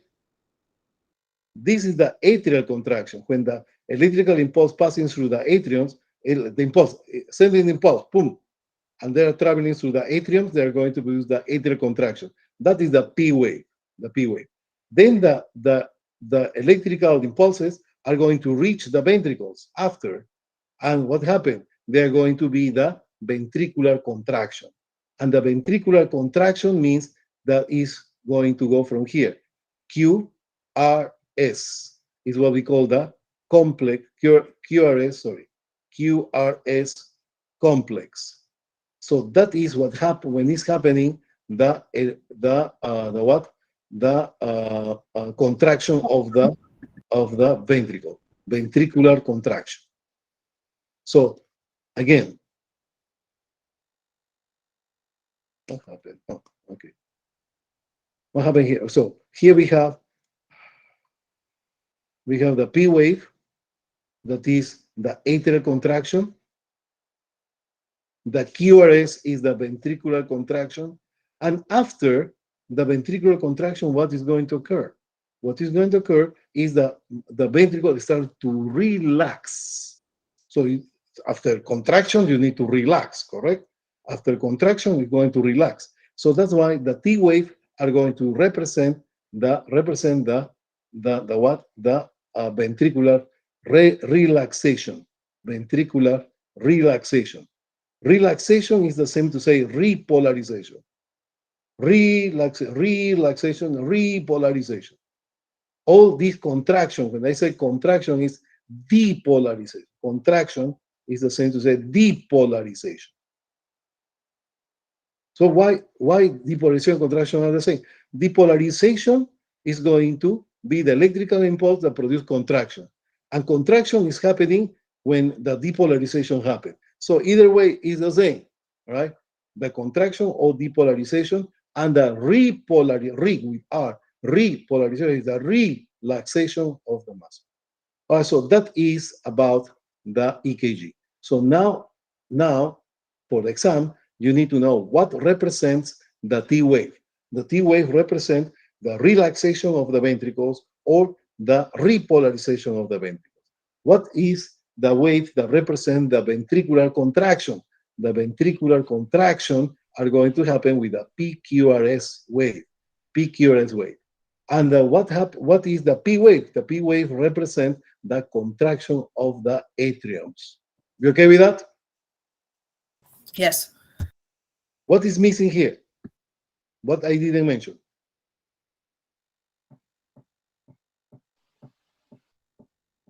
ST segment. Okay. Oh, okay. So, okay. So that is more elaborate. So what I want, what you said, what I'm going to do is this. So if I have atrium contraction, then I show you that we have ventricular contraction. And then I show you there that we have ventricular relaxation. What is missing? Atrial relaxation. Atrial relaxation. So where is the atrial relaxation? So we have ventricular contraction and ventricular relaxation. We have we have atrial contraction, but where is it? The atrial relaxation. Look at this. Exactly. So look at this. Here we have the atriums are going to have the contraction of the P wave, and then it's coming to the ventricle, happening the the contraction of the ventricle. The ventricle are, if you see here, look at this. Remember I was telling you, look at this muscle. Can you see this muscle? The thickness of this muscle of the ventricle. Can you see that? Yep. Right. And can you see how thick is the muscle of the atrium? It's more thinner, right? So that means that at the time that listen to this, at the time that the ventricle are relaxing, that at the time that the ventricle are contracting, depolarizing, contracting, that is the same moment that the atriums are going to relax. And because the signals, electrical impulses of very thin muscle of the atrium are weaker compared to the ventricles, that the muscles are more stronger, so they need more electricity. So the atrial relaxation occurs at the same time of the QRS complex, and you don't see it. You don't see the atrial relaxation because it's being hid by the QRS. That is more strong signal. You okay with that? Yep. All right. So one more thing here. Here we have in this strip. You have here. Look at this. You have here that there is two axes. One axis is this one going this way in this direction, and the other axis is what is going up. Right? Okay. So the axis, I'm going to write it on here like this. Like this. Okay. So this axis is going to be millivolts. That is electricity. Electricity. And this axis going to the right, horizontal, is the time. So here's time, and the axis up is going to be the millivolts. So it means electricity, millivolts, electricity. So if you see here, if the line go more up, the more milliwatts you have. Okay? So if you see here, this is the P wave here. And the P wave, because of the walls of the atriums are very thin, they don't need too much electrical impulses or voltage. Excuse me, please. Excuse me, please. I'm sorry for that. Just a moment.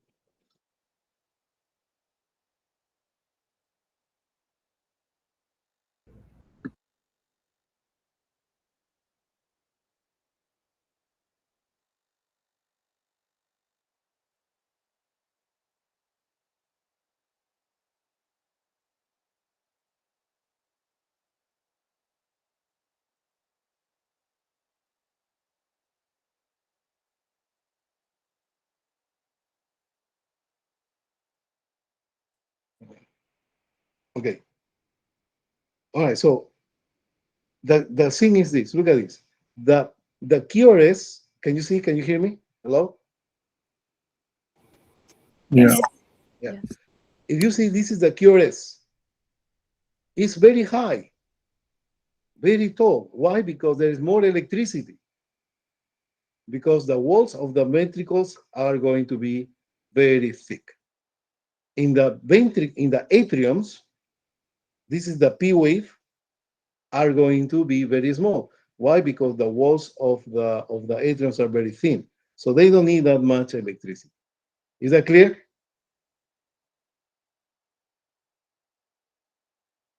Got it.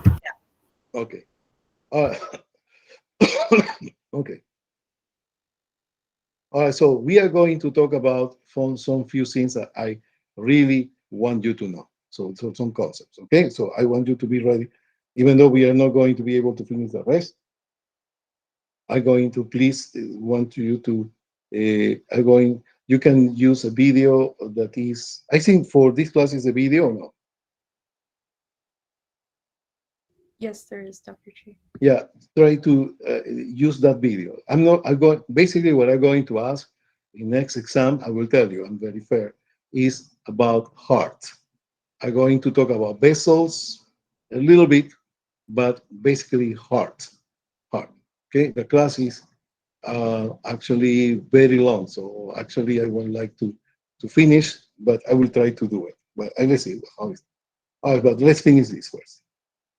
Okay, so what is the heart rate? The normal heart rate is 60 to 100. 60 to 100. 60 to 100. 60 to 100. Okay. So now, what I want you to know is few things about this. Look at this. We are going to use some terminology that we need to remember. Terminology. Number one, if you know the blood that is coming this way here is the superior vena cava, bringing deoxygenated blood, let's make it blue, deoxygenated blood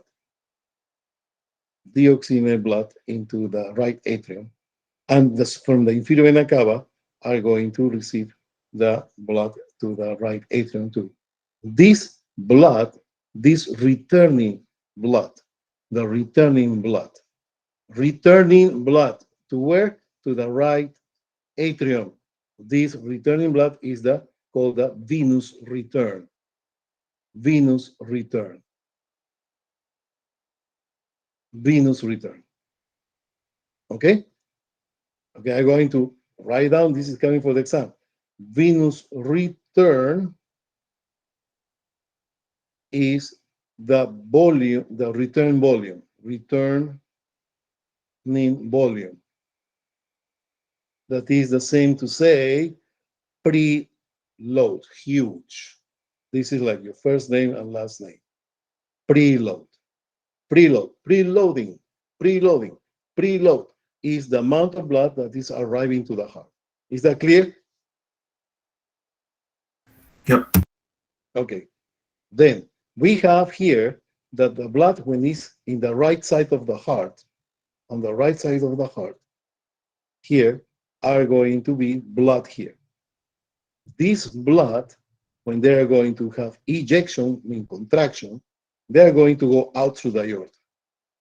They're going to out through the aorta, right? So this is the pattern. I don't see the aorta here because the aorta is passing posterior to the pulmonary artery. Where is the pulmonary artery? This is the pulmonary artery. See, it's coming from the right atrium, right ventricle. And the aorta is behind. That's why the drawing is not helping. So the aorta is behind. So the aorta is here. This is the bulb of the aorta, passing posterior to the pulmonary artery, and is going to continue through the aorta. So the more volume you have coming into the heart, the more contraction is going to occur. So I want to just tell you this, please. Pay attention to this, what I'm saying. Huh? The heart is going to do this. It's like a rubber band. So homework. You go to your kitchen, try a rubber band and pull it and think about the heart. Okay? So you pull the rubber band like this, and the rubber band, what is going to do? Pull you back. Right? And now I want you to think about the rubber band pulling out more stronger. The rubber band is going to pull you back stronger. Yes or no? Yes? We got it? Everybody got that? So that rubber band is your heart. That rubber band is your heart. So that means that the more blood you have, the more stronger the contraction is going to occur. So if your amount of blood in your heart is like this, the heart is going to contract like this.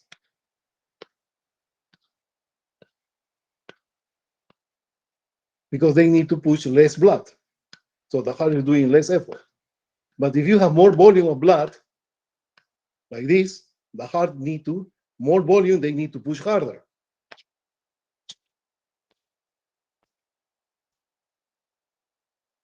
And that strength of contraction that depends on the volume is called the afterload.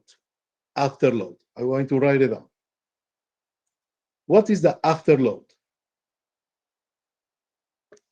Afterload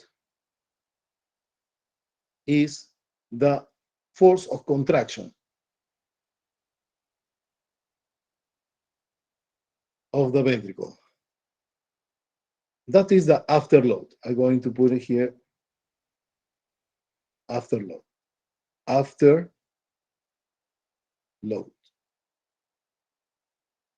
Afterload. So afterload is not volume. Afterload is not the volume. But the afterload is going to depend of the preload.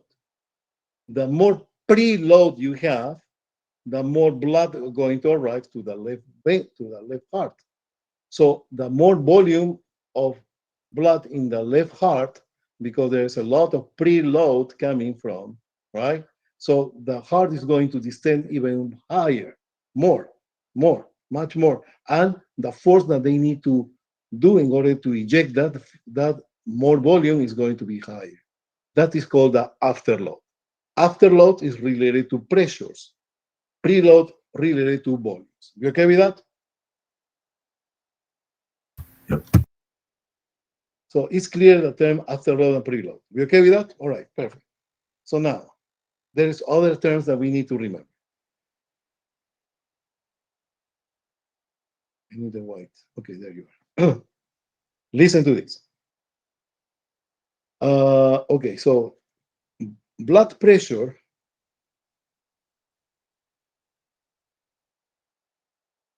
is equal to, say, cardiac output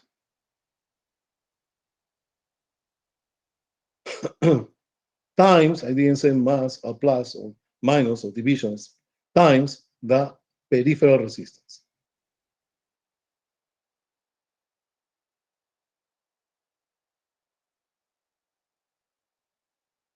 These peripheral resistance are going to be dependent of the vasoconstriction or the vasodilation. The cardiac output are going to be related to the stroke volume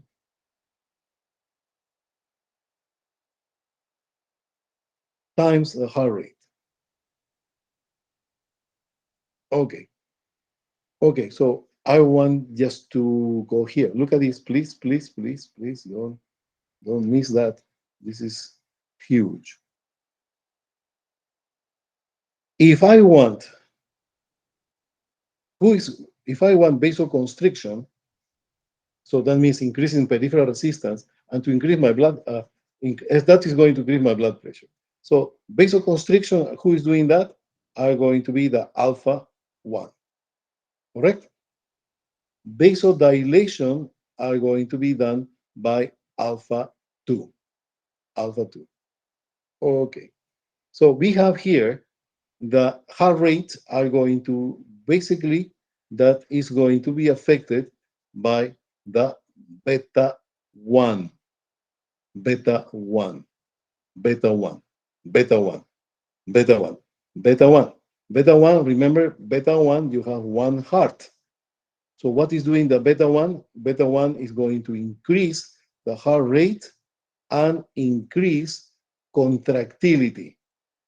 Contractility. Increase contractility. What means contractility? Contractility coming from the word contraction. Contractility. Contractility. I'm going to increase my contractility. Decrease contractility. Contractility. Who is doing that? The beta 1. So what is doing the beta 1? The beta 1 is going to make you contract harder and beat faster. You okay with that? Okay? Hello? Got it. Yeah. Okay. Now, there is two terms that all this explanation is to tell you this. When you increase, when you are, okay, so we have a term called, this is the opposite. Let's talk about the chronotropic. This is a question for the exam. Don't miss it. Question, points for nothing. Chronotropic. Chronos is the god of Greek. We talk about it. Chronos means time. Okay, tropic action, movement, right? Chronotropic. So in relation to the time. And we have another term is called inotropic. Inotropic. Ino means force, pressure. Okay, are we ready? All right. So when you give adrenaline, remember, sympathetic nervous system, you're scared, afraid, you're escaping, you're fighting, whatever, your adrenaline is very high. So these adrenaline are going to activate the adrenergic receptors, alphas and betas, and the beta one, when this being interacting with this adrenaline, the beta one make your heart beat faster and increase contractility. So you're going to make stronger contraction of the heart. Okay? So when you are talking about time, heart rate is going to be chronotropic. Chronotropic. In this case, when you have adrenaline, for example, this beta 1 produce an effect called chronotropic positive. Why? Because this medication or this beta 1 are going to increase the heart rate, the time. Heart rate is related to time. So chronotropic. So beta 1 is chronotropic positive. As well, the beta 1 is going to make contract harder the heart because increase the contractility that we just mentioned. And that is called inotropic positive. Inotropic positive. So chrono ino positive. Inotropic positive. No, chrono ino positive. So that is the beta 1. So, and we are going to use chronotropic and inotropic and many other elements. For example, just to give you an example, we have beta blockers, those doing the opposite. That is for arrhythmia, for heart failure, for many things. It's propanol or Inderal. So we talk another time. So this medication that is beta 1 blocker is going to be called chronotropic negative, inotropic negative. Chrono negative, inot negative. But beta 1, when you give adrenaline, is going to be chronotropic positive and inotropic positive. There is other drugs like digoxin, probably you heard in the past, that is going to be, for example, chronotropic negative and inotropic positive. So that is that. At this moment, what you need to know are the terms chrono, time, ino, pressure. You need to remember as well the preload, and you need to remember as well the afterload. Preload is the volume arriving to the heart, and the preload is the force. Afterload is the force. Afterload is the force. Afterload is the force. Afterload is the force. Afterload is the force of the heart contract, so contractility. You okay with that? Yes. Yeah. Okay, so we're okay with that, right? All right, so anything else? Just a moment. I'm going to cut my view, my presenting, because I want to go to the what? To the adaptive quiz. I'm not going to show you, of course, but I'm going to read myself to see if all the concepts are I should be doing that.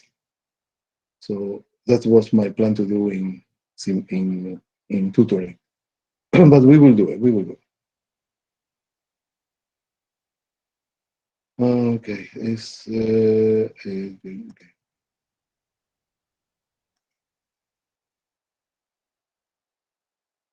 Okay.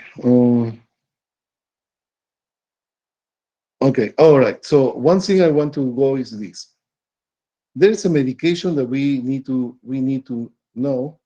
That is the digoxin that you need. Where are you? Where are you? Hello? Are you there? Oh yeah, yeah. Oh my God! I saw this. I'm missing you. All right. Can you see my screen? Oh, no, you cannot.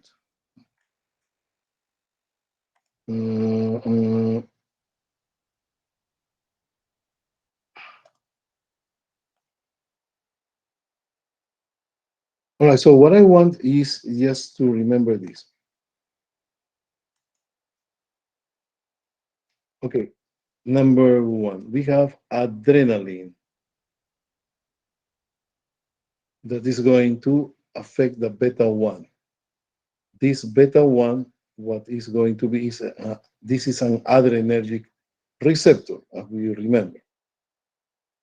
This adrenergic receptor, when it's stimulated or activated, adrenaline produce two things. Produce a chronotropic positive because increase the heart rate, and inotropic positive because increase the contractility of the heart, means stronger, right? We have another medication, for example, we have, correct me, arrhythmias, because I have problems always to write down how to write down arrhythmias. You like that? Arrhythmias? Arrhythmias. When you have arrhythmias, your heart is doing like this. Boom, boom, boom, boom, boom, boom. Tachycardias, right? Let's make it tachycardia. Bradycardia is too bad. Let's talk about tachycardia. You have boom, boom, boom, boom, boom, boom, boom, boom, boom, boom. Right? Boom, boom, boom, boom, boom. So you have a lot of sodium, cholesterol, etc. Very fast. So what is happening here is you're going to give one medication that is called digoxin. Digoxin is used for heart failure and for arrhythmias.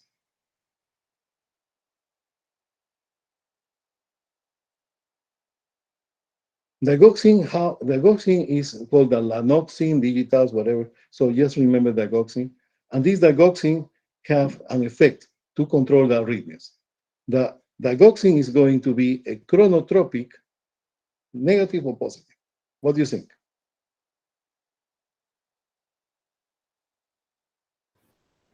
Digoxin, That's a negative. negative or positive? Negative. Negative, excellent. And digoxin has heart failure. Heart is limping. Heart is because after heart myocardial infarction, the heart is limping. So digoxin, what is going to help to make it stronger, to contract it stronger. So digoxin is going to be used in heart failure as inotropic positive. See the difference? So beta 1s are chronotropic positive, inotropic positive. And digoxin, that is used for heart failure and arrhythmias, are going to use for chronotropic negative and inotropic positive. Okay? Okay or no? You didn't like that, right? Got it. Okay, so let's keep moving. All right, so let me see. Okay. All right, so I want just to write down something that I'm going to help you to investigate less, but you need to check on, is that there is a medication called Lasix. That is a water pill. The water pill is called Lasix. I'm going to write it down here. Lasix. Lasix is actually the water pill. Remember, the water pill is a diuretic. Diuretic. Diuretic. No, diuretic, my God. Diuretic. Okay, diuretic. This diuretic means increase production of urine. So you're losing a lot of pee, right? A lot of water. So that diuretic that make you pee are going to decrease what? What is going to blood decrease? pressure, or How? it's going to decrease the systemic fluid And that that you means have in your Yeah. And that is what? Formula. That is, which one is it? Somebody answer for me. I give up. Is it beta 2? Is it cardiac output? Excellent. The cardiac output. Everybody got that? Everybody got that? Yep. Okay. Oh my God. I cannot. You know what? I don't. All right. So I cannot do this because I'm recording, right? And the recording, everything is going to show. So, all right. I'm not going to bother. All right. So that's okay. I'm going to. Oh, but I can. Yeah, I can do it without showing the screen. Yeah, that's okay. All right. So. All right. So.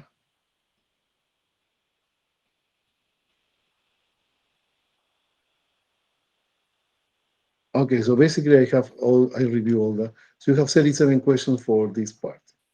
All right, so I'm going to go over the rest of the time. I'm going to prioritize the vessels, okay?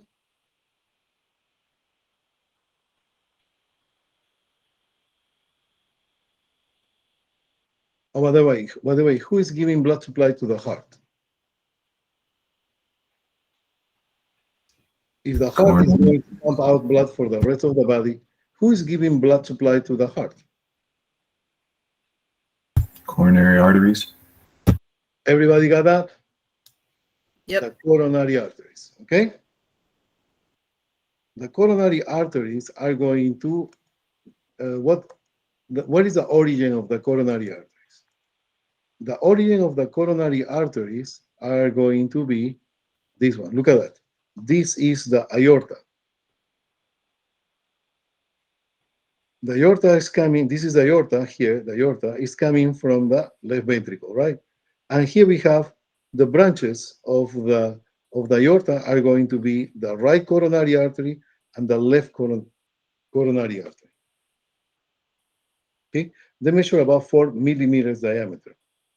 Anyhow, so let's start with the aorta. The aorta are going to come all the way up here, coming from the left ventricle, and they are going to have this first portion. All this first portion you see here is the ascending aorta. As you said, ascending aorta. Ascending aorta. This ascending aorta then is going to continue with the arch of the aorta. It's like an arch. Arch. And then after the arch is happening the descending aorta. Descending aorta. So we have ascending, arch, and descending. Okay, so those are the parts of the first part of the aorta. Then we have here these vessels. This is important to understand when happening strokes. And here we have the first branch. Look at this. Number one, ascending aorta do not have any branches. So this is basically, this area is the root, but I'm not going to ask that. So the first branch, that is the first big branch, that big branch coming out from the aorta will be what is happening in the arch of the aorta. So we have 1, 2, and 3 exits. Let's start with the top. That is easy way to remember this. So we have here the right subclavian artery, as you see here, the right subclavian artery, that is, the blood is going in this direction, is giving blood supply to the upper extremity. Upper extremity. This the blood is coming this way, they're going to have this branch here, that is the carotid artery, that is called the common carotid artery. Common carotid artery. This is going to give blood supply to the head and neck. Okay? To the head and neck. The right subclavian artery to the upper extremity. The common carotid artery, the right common carotid artery, are going to give blood supply to the what? To the brain, to the head and neck. Now, in the same thing on the other side. So we have one on the right side, or we have others in the left side. And here we have the left common carotid artery, similar as this, and we have the left subclavian artery. Subclavian artery. So this is going to give blood supply to the upper extremity, and this left common carotid artery to the head and neck. So this is 1, 2, 3, 4. The difference is question for the exam.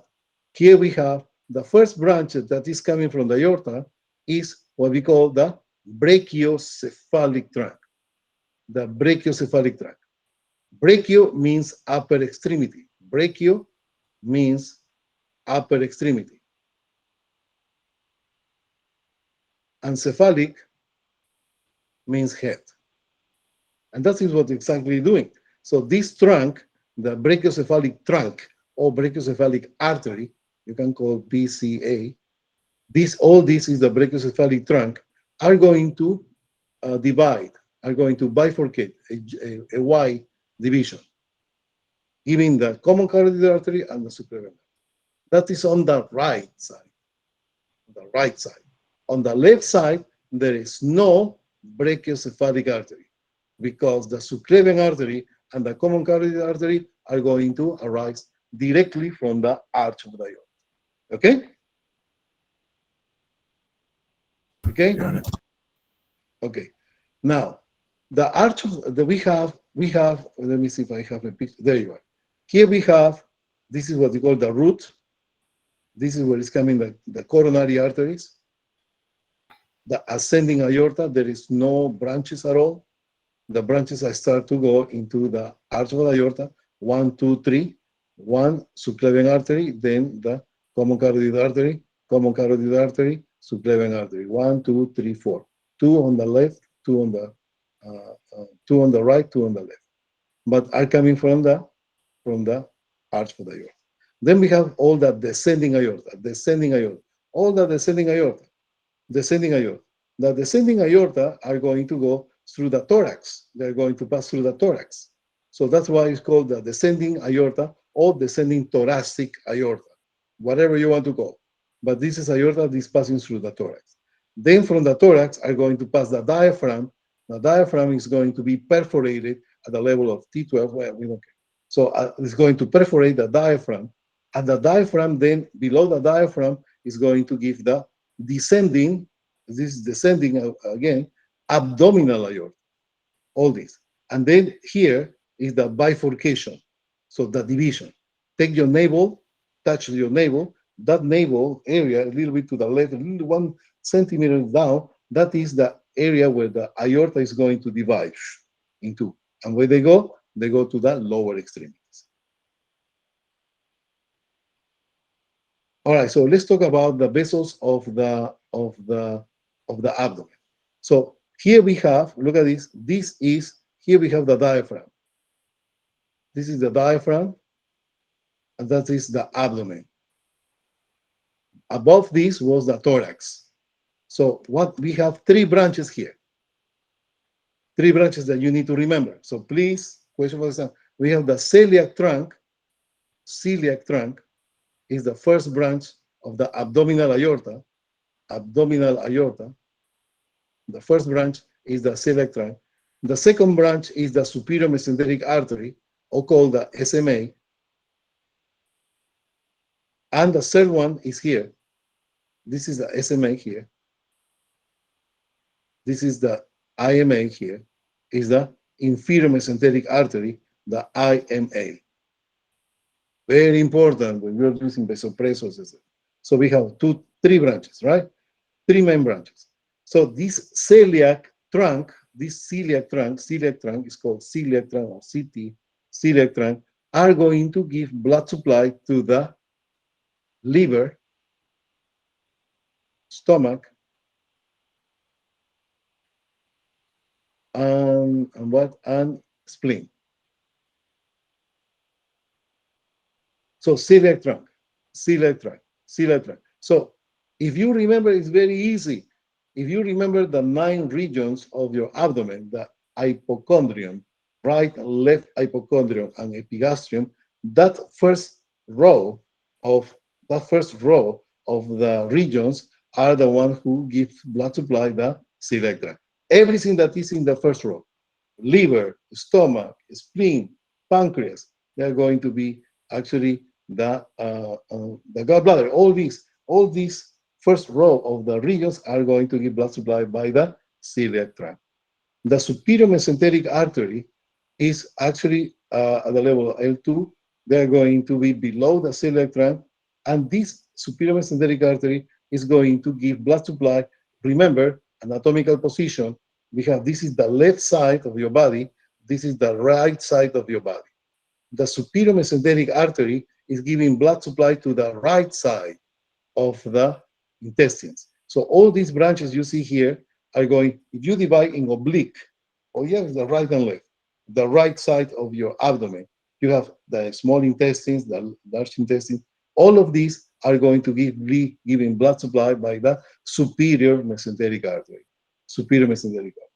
And the other half on the left is going to be the descending part of the transverse, descending colon, and then colon sigmoids and all that.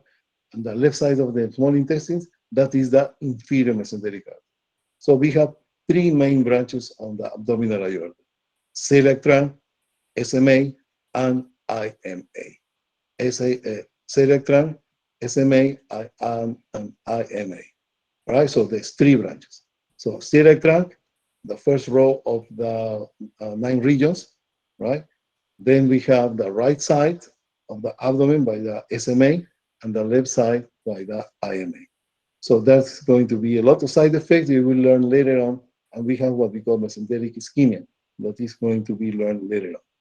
All right, so there is one more thing about the abdominal aorta. In the abdominal aorta are going to, the abdominal aorta are going to be one more pair of branches. These are the kidneys. Look at this. Celiac trunk is like your nose.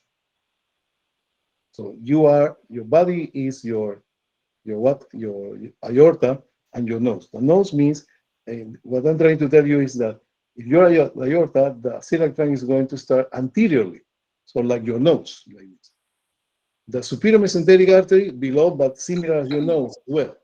And the inferior mesenteric artery as well, anteriorly, like your nose. But the renal arteries, that is one renal artery are going to be like a T, so are going to be away. So celiac trunk, SMA, IMA, and the transverse like this away are the renal arteries. The renal arteries are going to give blood supply to the kidneys. You okay with that? Yep. Okay, I'm going to, what time is it, please? 448. 1:40. All right, so here we have the, thank you. We have here the division of the aorta, and the aorta is going to be divided in many branches. So I'm going to show you here. I should post to better make a draw here.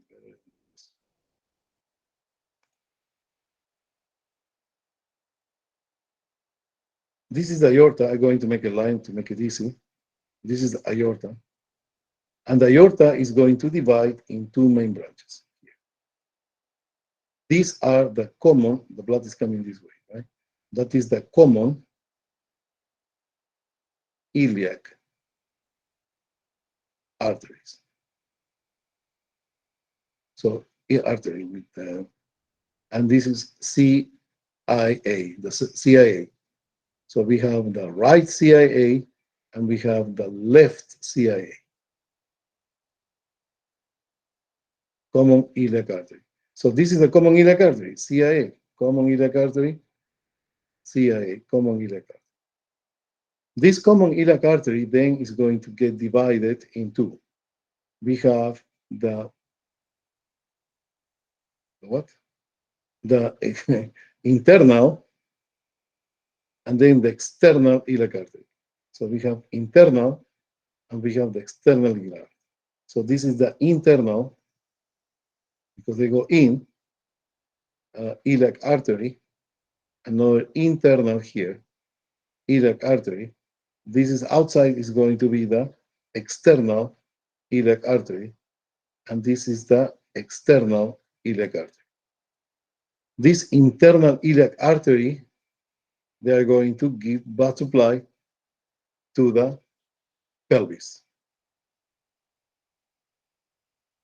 To the pelvis. Okay? All right, so let me see here. Okay. Okay. And here we have the external iliac artery coming this way, external iliac artery.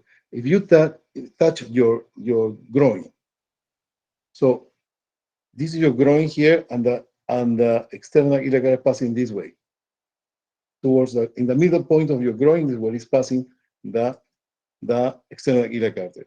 So this is the groin, the line of your groin, and the external iliac artery are going to be changed name when they pass that line.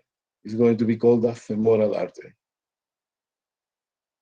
The femur, right? Femoral artery. Femoral artery. The femoral artery then are going to go medial, medial, no, external, medial, and then posterior, and they are going to lead into the popliteal artery. Popliteal artery. Popliteal artery. Where is the popliteal artery? Bend your knee and put your fingers just behind the knee, and while you're touching a pulse, that is the popliteal artery. That is the popliteal artery. So the popliteal artery is going to be the pulse of your knee, behind the knee, right? Now, from the popliteal artery, here we have, here's the popliteal artery. So popliteal artery here, femoral artery, and they're going to divide in two branches. The anterior tibial artery, and the other one is the posterior tibial artery, PTA and ATA. So from the knee, what bones you have there? The tibial and the fibula, right?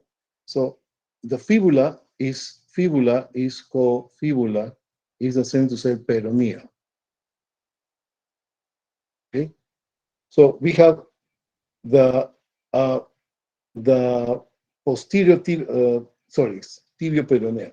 No, I'm sorry. I don't want to make it more complicated. Let's make it easy. So this is not peroneal. Peroneal is coming later, but we have the anterior and posterior tibial arteries. That's it. Posterior and anterior tibial arteries.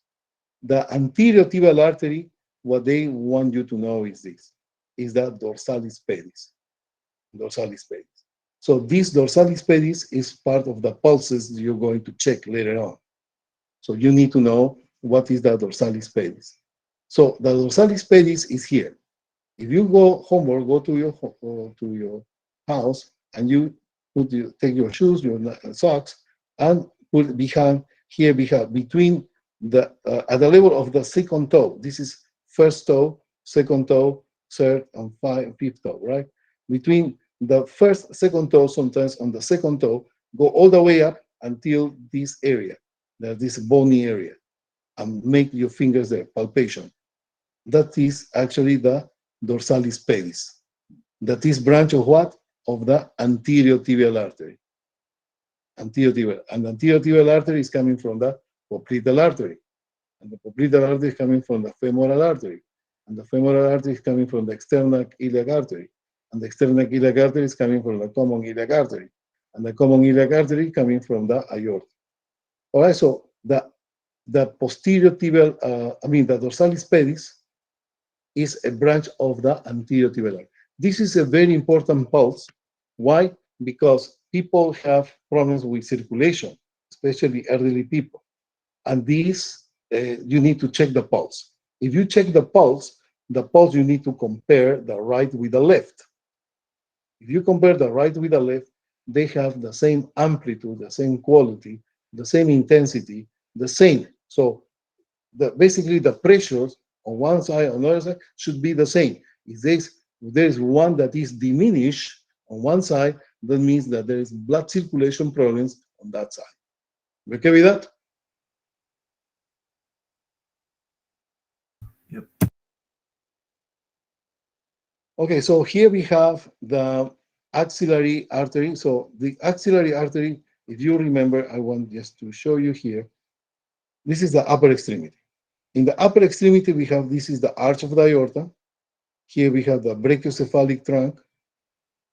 Here we have the subclavian artery. This is the common carotid artery. This is the subclavian artery. And the subclavian artery is called subclavian. Why? Because sub means below. Clavian means clavicle. If you see here, the subclavian artery, remember the common carotid is passing this way. This is the brachiocephalic trunk. So here we have the subclavian artery passes below the subclavian. And this is the SBS subclavian artery, SCA. After the subclavian artery is going to pass the clavicle, that is called now this portion is called the axillary. It's called the axillary artery. All this is the axillary artery. Then they have the brachial artery here. All this is the brachial artery. The brachial artery. The brachial artery. Now, you already know how to take blood pressure, right? Yes or no? Yeah. Right? All right. So when you take the blood, you need to take the blood pressure. You need to check the brachial artery, or no? Yes or no? And where is the brachial artery? The brachial artery is 2 centimeters above the flexure of the elbow, medially. That is where you find the brachial artery. Okay? The brachial artery then is going to be divided into radial and ulnar. Where is the radial? Radial is when you take the pulse. You know how to take the pulse? Did they teach you already?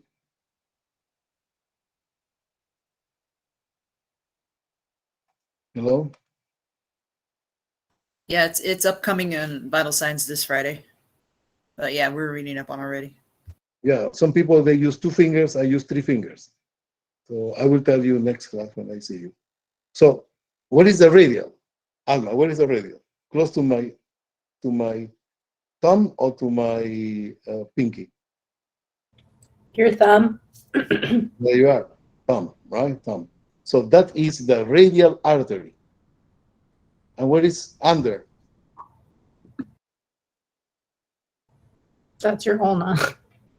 Ulnar. Exactly. And what is the layer of ulnar? U. And what is the layer of under? U. The ulnar is under the radial. Got it. Got it? Right. So in order just not to have a mistake there. Okay, guys. Thank you so much. I will see you next week. Thank you, Dr. Okay, so I will share the screen. I mean the video as soon as they process. Okay, muchas gracias, everybody. Yeah. Get some rest. Thank you, Thank you. Thank you. Dr. G. Bye-bye. Thank you, Dr. G.